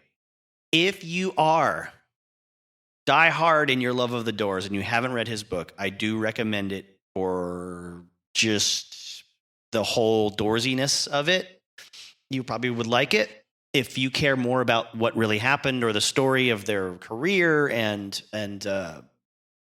something that's a little more hard based in fact or has more of a streamlined narrative or even a complicated narrative, I would suggest almost anything else, but mostly especially John Densmore's book, Writers on the Storm, and maybe the interview with Ray Manzarek that I've got on Spotify saved. Had to go look it up and come back. Sorry. It's an interview conducted, or Inner View, which was the series he had, by Jim Ladd. And it's been compiled into, I guess, an album at one point in 2006. It's on Spotify as No One Here Gets Out Alive. It's 3 hours and 6 minutes long. There are interviews with multiple members of the band, but when it comes to Ray Manzarek, when he's completely in control of the narrative, it's so personal and he's so likely to just veer off into hippie nonsense. I apologize if you relate more to that sort of way of things. I don't mean to be insulting, but to me, it's hippie nonsense. It's highly speculative, and he veers wildly all over the place in his book. And also, most of the book is about him and his memories and like what he and what's his wife's name? Dorothy? Yeah, I think so. What he and Dorothy had for breakfast one day before hanging out with Jim for 5 minutes or something, and then he goes off and does something wacky. There's a lot of reprinting Doors lyrics to support his narrative, sort of vibes in his book. So when I say check out No One Here Gets Out Alive, the interview by Mr. Ladd, I say that because you'll get, I think, everything Ray really wants to say about Jim and the Doors as a band in his own voice very faithfully. And you won't waste a lot of time reading his book because there's not a ton of information in the book, really. There's some highly specific stuff that's interesting, and we'll get to that. I'm going to leave out the part about the specifics of how Nico from the Velvet Underground used to perform fellatio on Jim. If you want that recipe, definitely get the book. But before I'm totally dismissive of his book, I really should say that if you are a piano player or a chord person, you like some music theory, there's good insight in this book, though not as much as I would like, into the construction of the songs, especially since he was the chief architect in many ways of what their songs actually sounded like. For example, he says, the Crystal Ship was a great song to work on, a beautiful descending melody line to which I put a harmonizing and descending chord structure. Moving underneath it, supporting Jim's words and his voice, I put a radical, for rock and roll, B flat major 7 as the third chord in the descending phrase of the verse. Before you slip F minor into C minoriousness, I'd B flat major 7, like to have a D flat, another kiss, another F flashing, B flat 7 chance, C at B flat, bliss, F, another E flat, kiss, F. Whoops, I flipped. I was supposed to sing one and say the other. Another E flat, kiss, F. I knew that the B flat major 7 chord would cause trouble. Rock and roll's foundation was basic major and minor chords only. You could add sevenths, of course, but only minor sevenths. Hell, minor sevenths were the very foundation of the blues. A dark, mournful chord that carried with it the weight of slavery and oppression. It was the sound of the South Side of Chicago, the sound of rhythm and blues radio, the sound of Howlin' Wolf and Muddy Waters and John Lee Hooker, Magic Sam, Jimmy Reed, Sonny Boy Williamson, Little Walter, and a host of black geniuses. The minor seventh was the darkness, but the major seventh, a half step up from the flattened seventh, was cool. It was jazz. It was cabaret nightclub singers. It was smoke-filled lounges and cool chicks and West Coast mellow. And it had never been used in rock and roll. When we played the song in person during our early years on the Sunset Strip, Carl and Vito and their band of hippie gypsy trance dancers who prowled from club to club on the Strip and party to party did psychedelic arm-waving liquid love slow dancing to it. But Carl or Vito, who could tell, would always complain to me after our set. "Ray, I hate that jazzy chord in the middle of Crystal Ship. Can't you change it?" And then the hippie harpies would descend on me, agreeing with their leader like a Greek chorus, punctuating Euripides, the Bacchae. I don't know how to pronounce that. Bacchae. Bacchae. "We don't like it either. It's corny. It's old-fashioned. It's not groovy. It's just not with it. Change it." And their teeth. Oh, are their teeth actually sharpening and elongating as they speak? I thought, am I actually calling forth succubi, furies, night things? Or are these just lame-ass valley chicks looking for a know-nothing scene to glom onto, to stick their 2 cents into? All too ready to agree with whatever the mob, the cud, the herd sanctioned. I opted for the latter, smiled, and said, "Sorry, I like it. It stays." They hissed at me and backed away. 5 minutes later, all was forgotten as the strip gypsies came up to me again. All a Twitter. It said, "Ray, are you guys going to play the end next set? We love it. It's so groovy." I had to smile to myself. "You bet we will. And it'll be special for you guys. Would you like that?" They leaped and fluttered and twittered. And all was right again with the world. Now, I would say as your esteemed host, I've said about all I'm going to say about Oliver Stone's movie. If you want to learn more about it, there's plenty of resources out there for you. I will include a link in the description of this episode to a fantastic YouTube video where a young man pretty much debunks the movie line by line or qualifies it. He's very thorough. Some people will think he's bonkers for going so far and in so much detail, but I don't think so. I think he's just doing a great job of refuting something that it turns out you can read a couple of books and do a couple of Google searches and refute. Why not? Oliver Stone made $1 gajillion off of that movie. I'm sure if you care enough, you can find like older special edition DVD copies of it. I don't know how the new Blu-rays are looking as far as supplemental material on the making of the film. If one comes out, I will buy it and I will watch it and I will enjoy it. I bet if there's an Oliver Stone commentary, I would be thoroughly entertained by it. I'm not saying that in a snipey way. I'm fully willing to believe he was telling the story as best as he thought he could. But speaking of storytellers, let's hear from Robbie again. I want to delve into an element of his book where he talks about their time in Laurel Canyon. I'll move us into it with some other comments that I think set it up nicely because they're my comments and I made them and I think I do things nicely. Don't you? Don't you think I'm nice? That I do things in a pleasing manner? Don't you like the way I set things up for you and contextualize everything in my own special way? Don't I make you happy? Just a reminder that our show has no sponsors whatsoever. Let me compose myself. All right, so with the Doors, I don't think people have a very good sense of who they kept company with when it came to their fellow musicians. I myself, when I was a teenager and I read John Densmore's book, I mostly remember being really cranky about playing a show with the Dead and never being able to use Pigpen's gear. Like Ray couldn't use his amplifier or his cabinets or something like that. And also, I think it was Jerry Garcia told them they really needed a bass player. And they decided, yeah, well, we're definitely not getting a bass player now.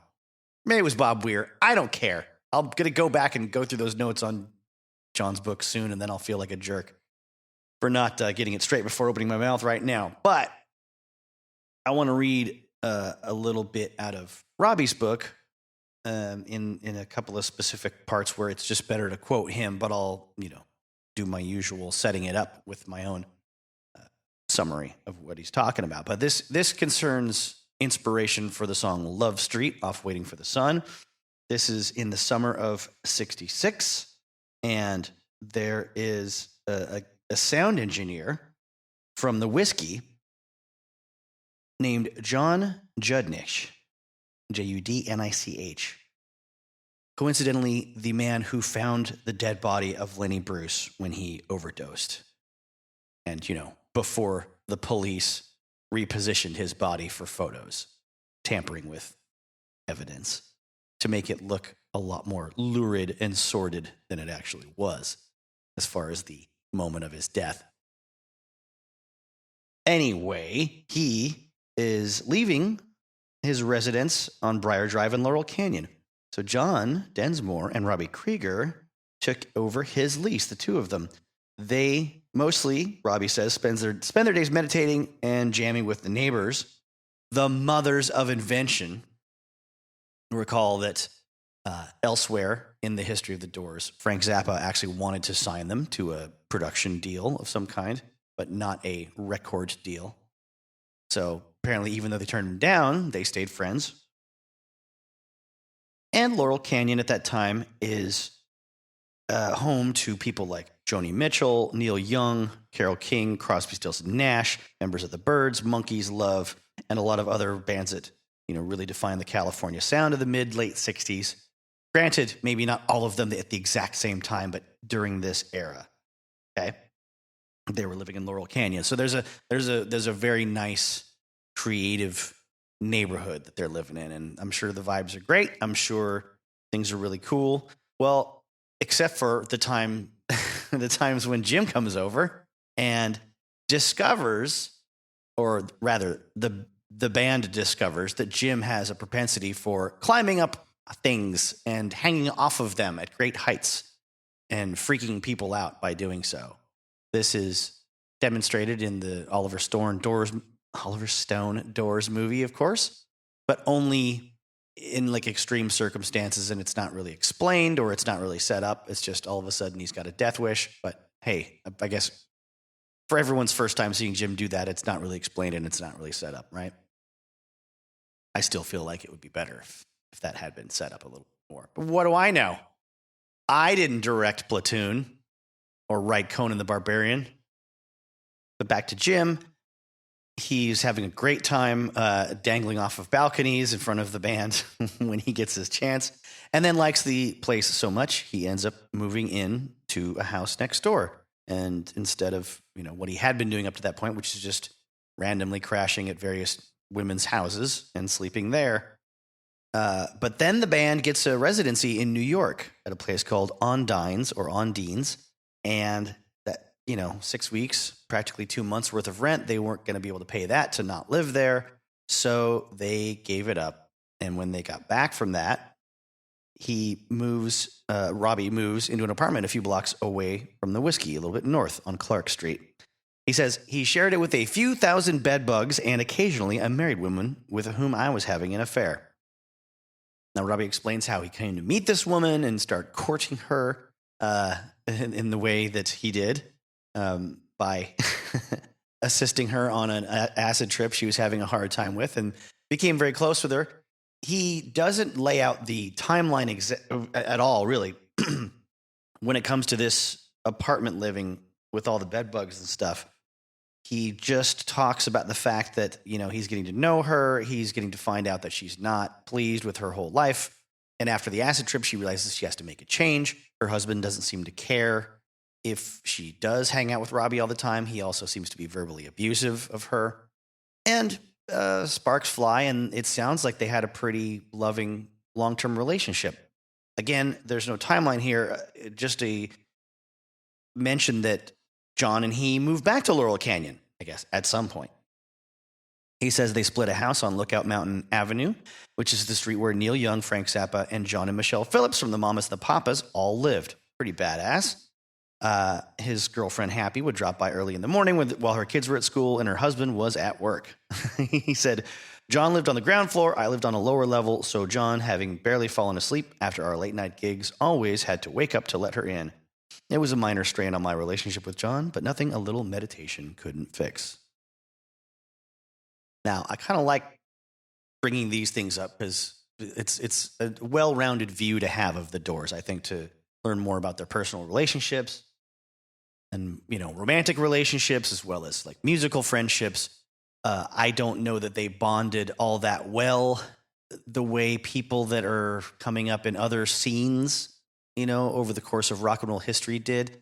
I don't know that they bonded with these musicians in Laurel Canyon or in LA the way that, let's say, the guys from Sun Records would when they went on tour, Jerry Lee and Elvis and Roy Orbison and Johnny Cash, or, your Soundgarden and Mother Love Bone and Green River, cats from the Seattle music scene, or Melvins and Nirvana and Tad and bands like that, playing the same kind of places together, or, even the hardcore punk bands from Southern California, but, that had to all live in the same places. It seems like it's a good time for these guys because, there's large parts of LA, especially Venice Beach, as has been pointed out, didn't have many people around. Like, contrary to the depiction in Oliver Stone's The Doors, the beach wasn't crowded when they were hanging out there. And the Doors are strange and they're dark and weird, but generally nice people. I just don't get the feeling that like they were extensively partying or hanging with like the Airplane enough to really bond. Maybe a couple of them did, but also that could be a symptom of the fact that everyone in their scene is kind of seen as an equal in a lot of ways, because everyone's experimenting with drugs. Everyone is carving out a new lifestyle away from what they see as like the square world or the lame world their parents wanted them to go into. So we're talking about a generation of people, especially in California, young people that are just all on the same trip, man. This is not like Nikki Sixx and Tommy Lee of Motley Crue having their own apartment up above the venue they're always playing, and everyone they know in a band is always playing at, right? So people from Rat and Cinderella and Faster Pussycat are probably up in that apartment getting loaded and trying to score chicks every damn weekend if they can get in. Not so, I think, the vibe with the Doors and their cohorts in Laurel Canyon. I don't think they have the same energy. This is all me just throwing out my opinions, but they're a little artier. They're not folky. They're aggressive. They're not as arty and aggressive as the Velvet Underground, who wouldn't fit in with anybody. So, and they were from New York anyway, so they weren't in that scene.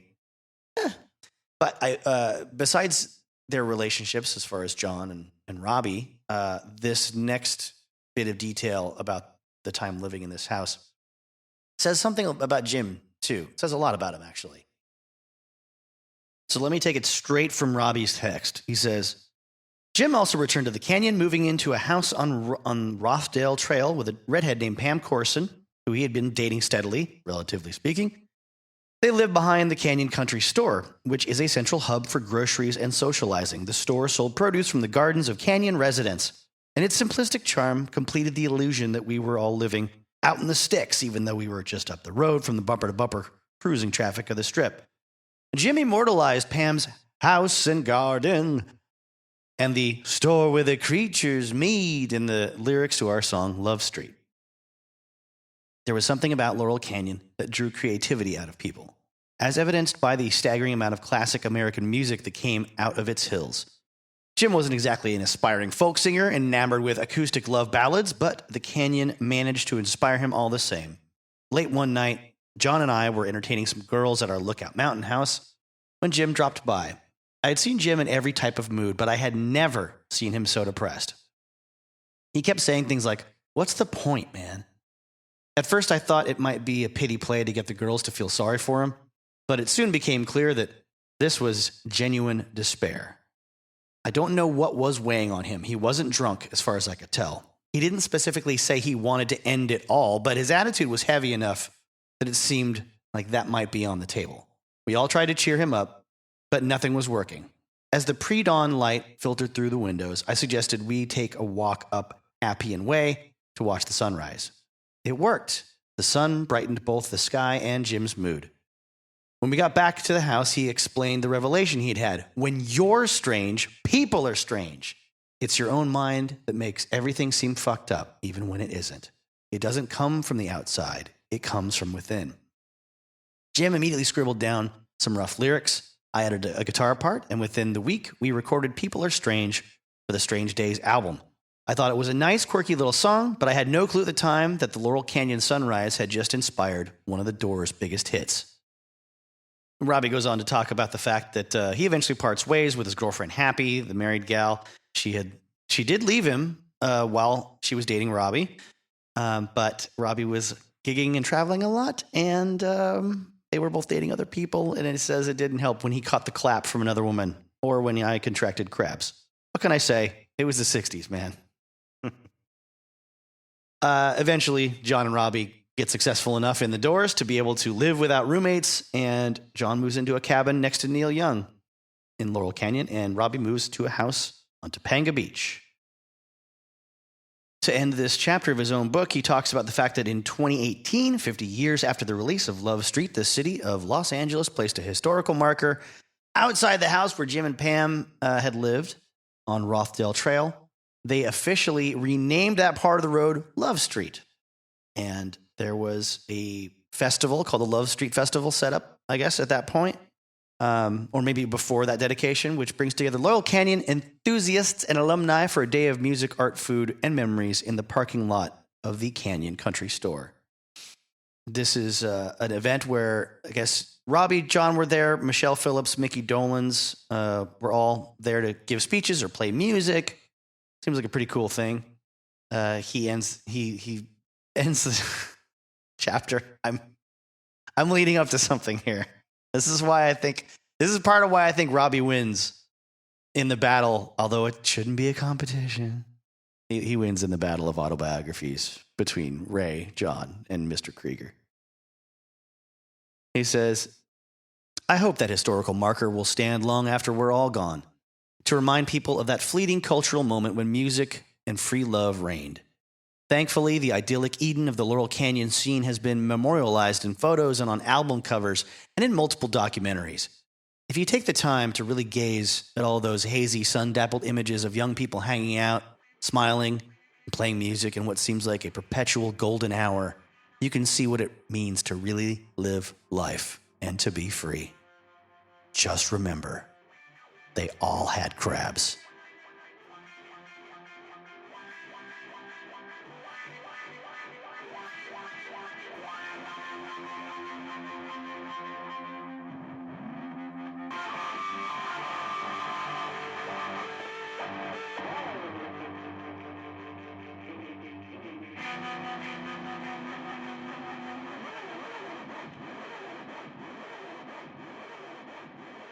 Richard Goldstein recalls going to see the Doors at the behest of their label, Elektra Records, and a representative of them named Billy James at the Whiskey A Go-Go, the premier rock club on the Strip at the time.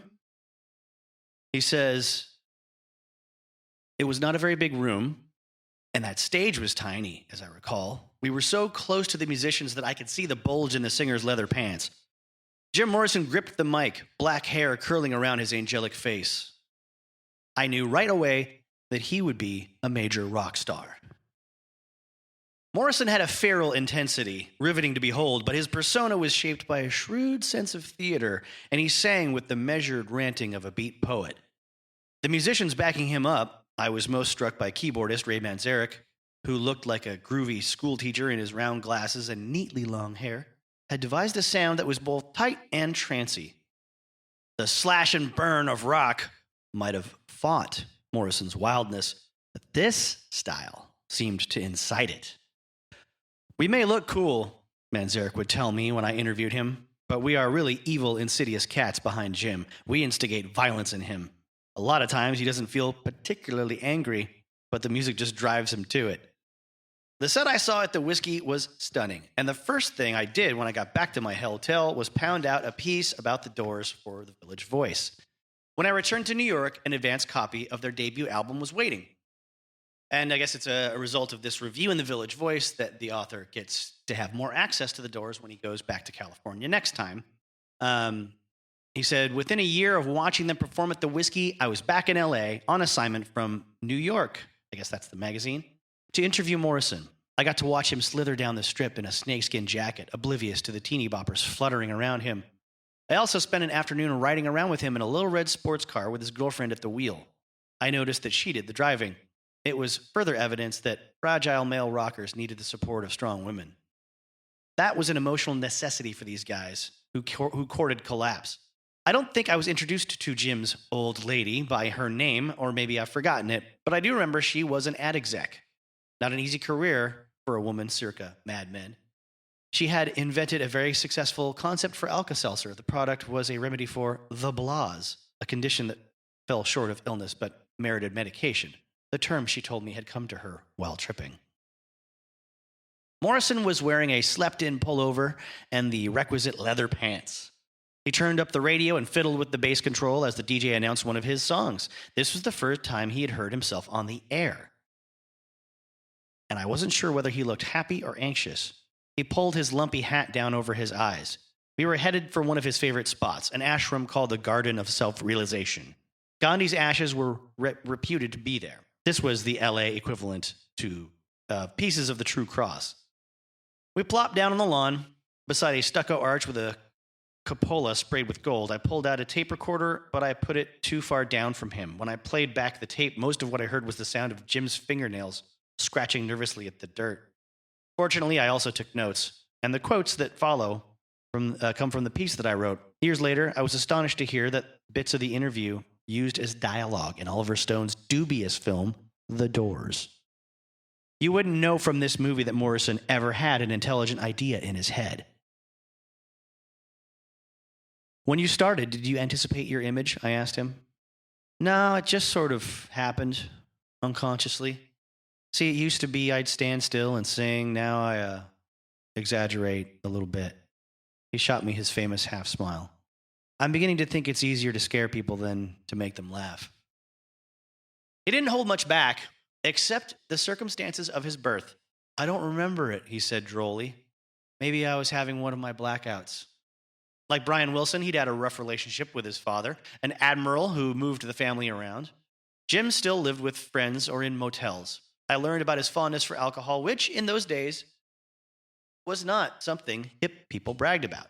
But mostly we talked about his ambitions as an artist, how he wanted to combine the charisma of Elvis with the power of incanted poetry. See, singing has all the things I like. It's involved with writing and music. There's a lot of acting. And it has this other thing, a physical element, a sense of the immediate. When I sing, I create characters. He wasn't exactly an intellectual, but he had a feeling for philosophical concepts in an art school kind of way. What I remember most about him is that he radiated neediness.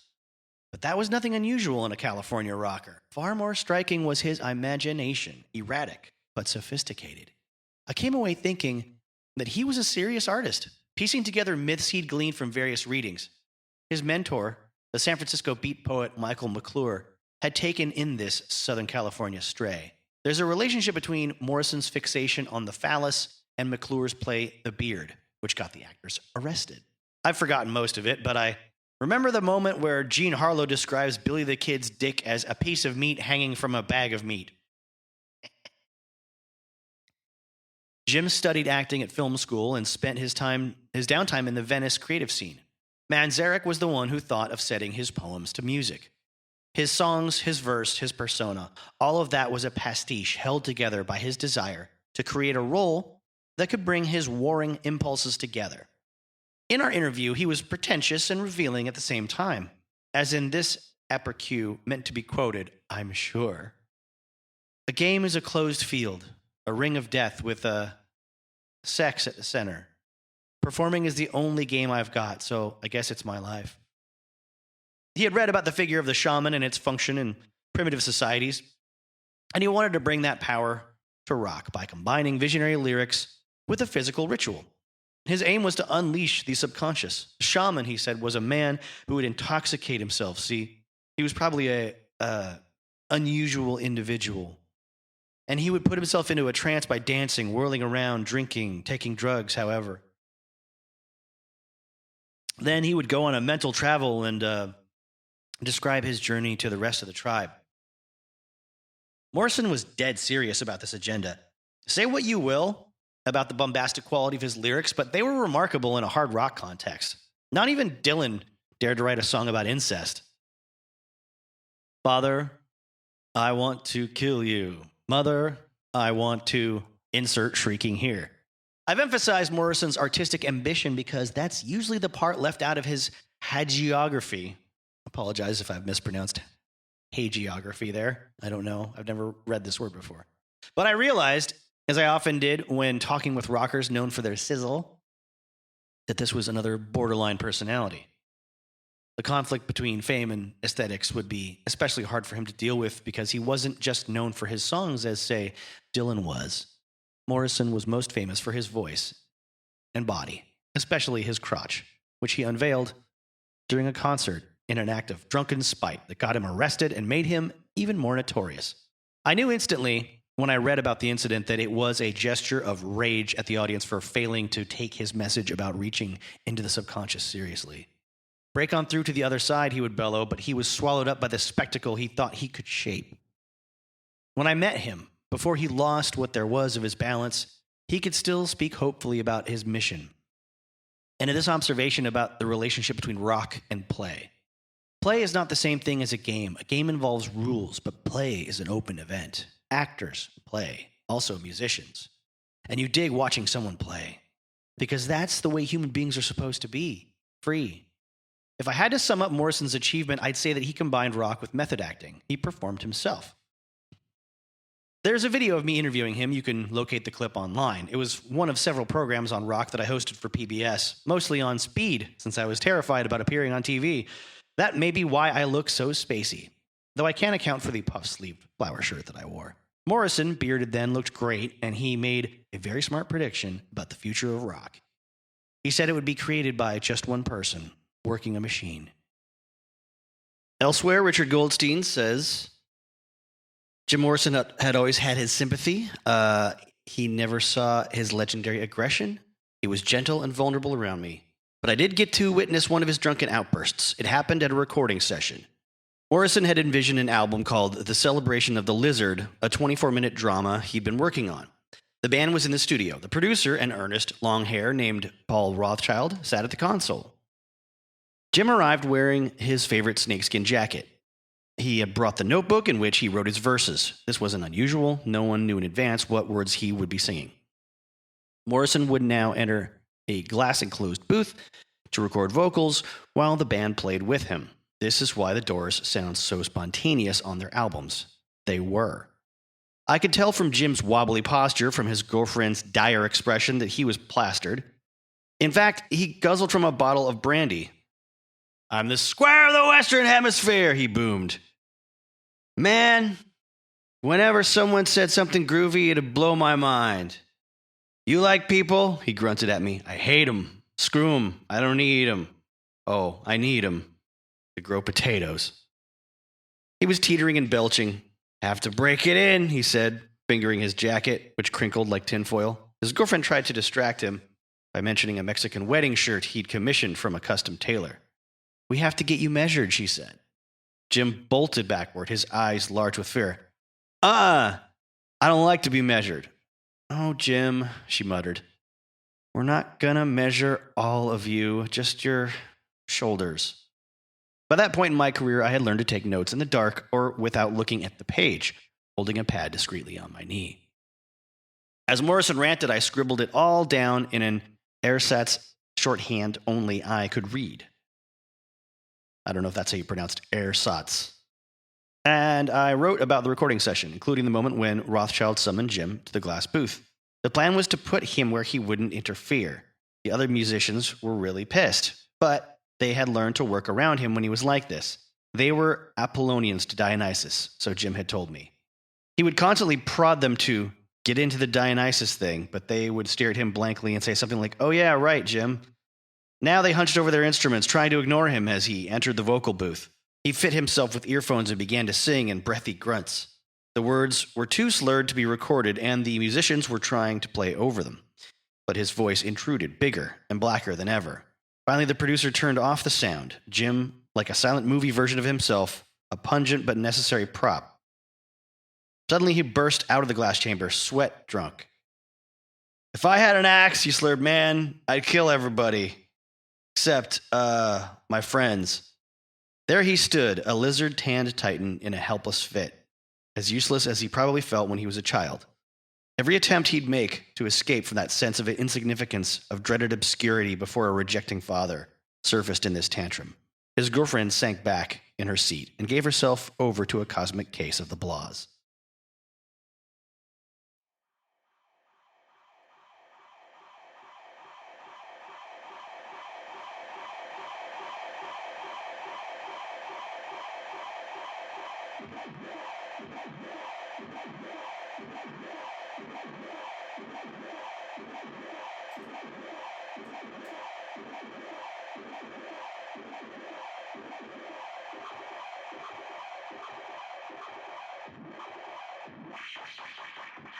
Let's jump way up in the timeline to the 80s with Robbie Krieger talking about what happened with the book No One Here Gets Out Alive. It's interesting that he takes the position that, if it wasn't for the American Prayer album that they put together with their music layered over Jim's poetry and including the song The End on the movie Apocalypse Now's opening, that maybe there wouldn't really be a lot of continued interest in the Doors until that book came out.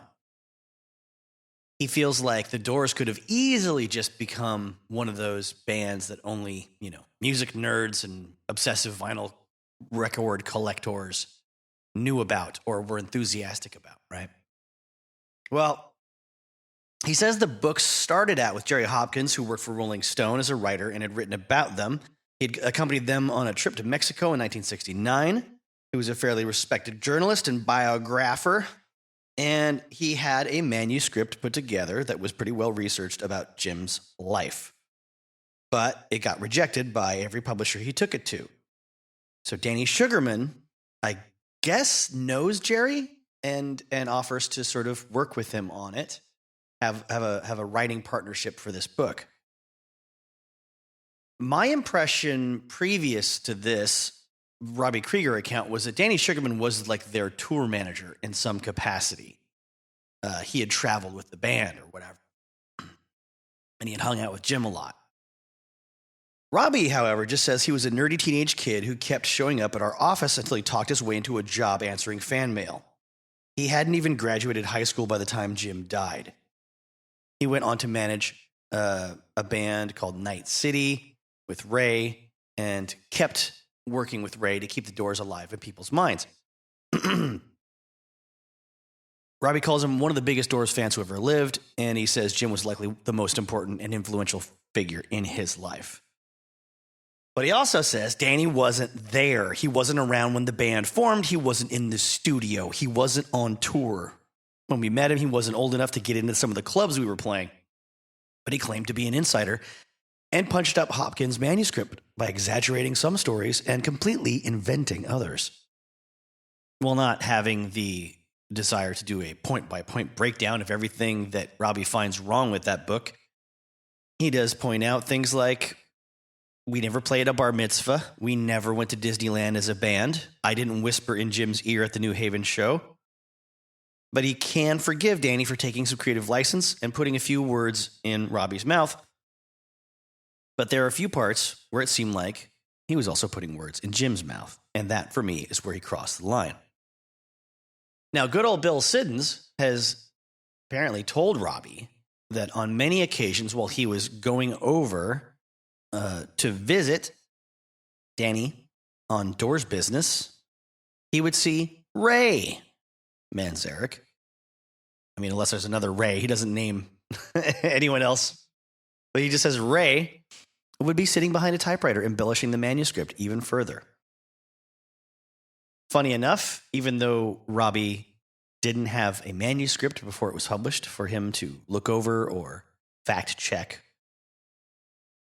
he still says that despite all the things that are wrong with that book, he does see it as one of the better books out there about our history. Now, because he leaves it open to interpretation, I don't know if he's putting that up against every single book ever written about the Doors and saying, yeah, it's one of the better ones. Or is he saying that, like, it's way more accurate than Ray's book and it's better than John's book? I can't really tell. But his main issues with it are that it defined the band for the rest of time for, in a lot of ways, especially in my estimation for how much it influenced Oliver Stone's Doors film, even though the titles of that picture say that they owe a great debt to Riders on the Storm by John Densmore. I think that's a bunch of hullabaloo, a bunch of hokum, a bunch of balderdash, and a bunch of humbug, because there's a great YouTube video that sort of picks apart all the inaccuracies about that and does link a lot of them back to No One Here Gets Out Alive, or things that Oliver Stone just made up. And I will definitely link that in the description for this episode, because it's wonderful. And it'd be very easy for me to do this episode of the podcast based on this one video. This was so well researched. It was surprising to me how many of Jim's friends came out of the woodwork when the movie came out to try to dispel a lot of the myths about Jim and say nicer things about him than what was portrayed on the screen. So I wonder, if that's sort of what Robbie's talking about. All those friends and hangers-on, or maybe family members of friends of family members that wanted to tell their story. They didn't necessarily have the history of the band right, but maybe they had a portrayal of Jim that was a little more accurate. And perhaps Robbie is saying, compared to all that stuff, No One Here Gets Out Alive is a better recounting of the band's history. Perhaps I should, throw my bias in the garbage can and go read that damn thing. I was just really put off by Danny Sugarman's Guns N' Roses book that came out in like 1990. It sucked so much. So much padding. So goddamn much just talking about Jim Morrison in a Guns N' Roses book and how much, Axl Rose is the new modern day Dionysus like Jim was. And Axl Rose told me he read my book and he really liked No One Here Gets Out Alive. Well, yeah, sure. Of course he did. It's one of the most famous rock and roll biographies ever in the 80s. And heroin. A lot of that book is about heroin. So it was a way for a biographer to, number one, link a new band back to his own book about an old band, and I'm saying this from my point of view. This is not me looking into Danny Sugarman's heart and bearing it for all of you to evaluate. I don't know what's in the man's heart at all. But I do know the tricks of rock biographers, because I've torn through a lot of pages in the last few years, let alone the ones I just read for fun as they came out from my high school years through my 20s. But Sugarman really padded that Guns N' Roses book a lot because, GNR had like one album out at the time and everyone wanted a piece of them, and they were really slow about coming out with a follow-up. When they did, it was just an EP, and half of that EP had already been released before Appetite for Destruction came out. So that's what he did to fill a hole, whatever it might have been. I'm not going to look it up. Maybe it was like 300 pages. I don't know. About Guns N' Roses. There's a lot of talk about like experiments on rats with opiates, and a lot of comparisons to Dionysus and Jim Morrison with Axl Rose. A lot of talking about society at the time instead of the history of the band, because, maybe he couldn't get the research done. A lot of people were trying to get the research done and probably ran into a lot of brick walls at that time. And, who wants to interview everyone that's ever been in a band with Izzy Stradlin or Steven Adler when you could just talk about Jim Morrison instead, who you've already written about? Who wants to recount the early days of, jamming with Tracy Guns? Anyway, you're a Doors fan, maybe not a Guns N' Roses fan, and you feel like I'm wasting your time right now. I'll move on. But to wrap this section up a little bit about the effect of that book and Ray's part in it, according to Robbie, he says Ray was the source of many Doors myths that were part of that book, and then part of the many, many, many interviews Ray did in the wake of that book's release. Robbie says that he and Ray visited Jim's grave together several times. And after one of their visits, we were in the car on the way back to the hotel, and Ray said, "He's not in there, man. I can tell." Come on, Ray. Jesus Christ, Robbie says. But I think Robbie does a nice way of putting it into context that they were all grieving. They were all trying to figure out what this death of their friend meant for them and how to move on. And he just sort of says that's Ray's way of coping. That was Ray's way of, doing his thing, I guess, and keeping the memory of the Doors alive. And he points out that there's no Twitter at the time. He can't just do a rebuttal of the things Ray said in an interview the next day. What's he going to do? Book himself into every college radio station or every music newspaper in the country, try to get in the next month after Ray did, and then contradict him, talk shit about the guy he was friends with? Sounds like a lot of work, especially because all the things that Ray was saying in interviews were conveniently corroborated by this supposedly authoritative book that had just come out and was on the New York Times bestseller list. And Ray didn't have credit on the cover of that book, right? Robbie's quite philosophical about it all in the end. He says, "Long after we're gone, I'm sure some myths will always persist. But thanks to those myths, so will the Doors." All right, folks, I think I'm going to cap it for now on this episode. We're past 3 hours, and we're not even close to being done. I thought I was going to upload this all in one big, huge bunch, but it is 4:30 p.m. on Tuesday, November 30th. I have half an hour to upload this before the amount of storage space I'm billed for on my podcasting hosting platform turns over into the month of December. So let me end this episode by saying what I always say at the end of every episode, and that is that rock and roll is the best. And you're the best. Thank you for being here. I really, really do mean that. It justifies my obsession, and it justifies my weirdness. I hope the Doors justify your weirdness in some way. That's how it always was with me. Imagine what it would have been like without them. You know how freaking nice you'd have to be all the time in music. Anyway. Follow the siren song. Go into the darkness. Gaze into the abyss and see what gazes back. Emerge from it with your soul intact if you can. Play around. Have fun.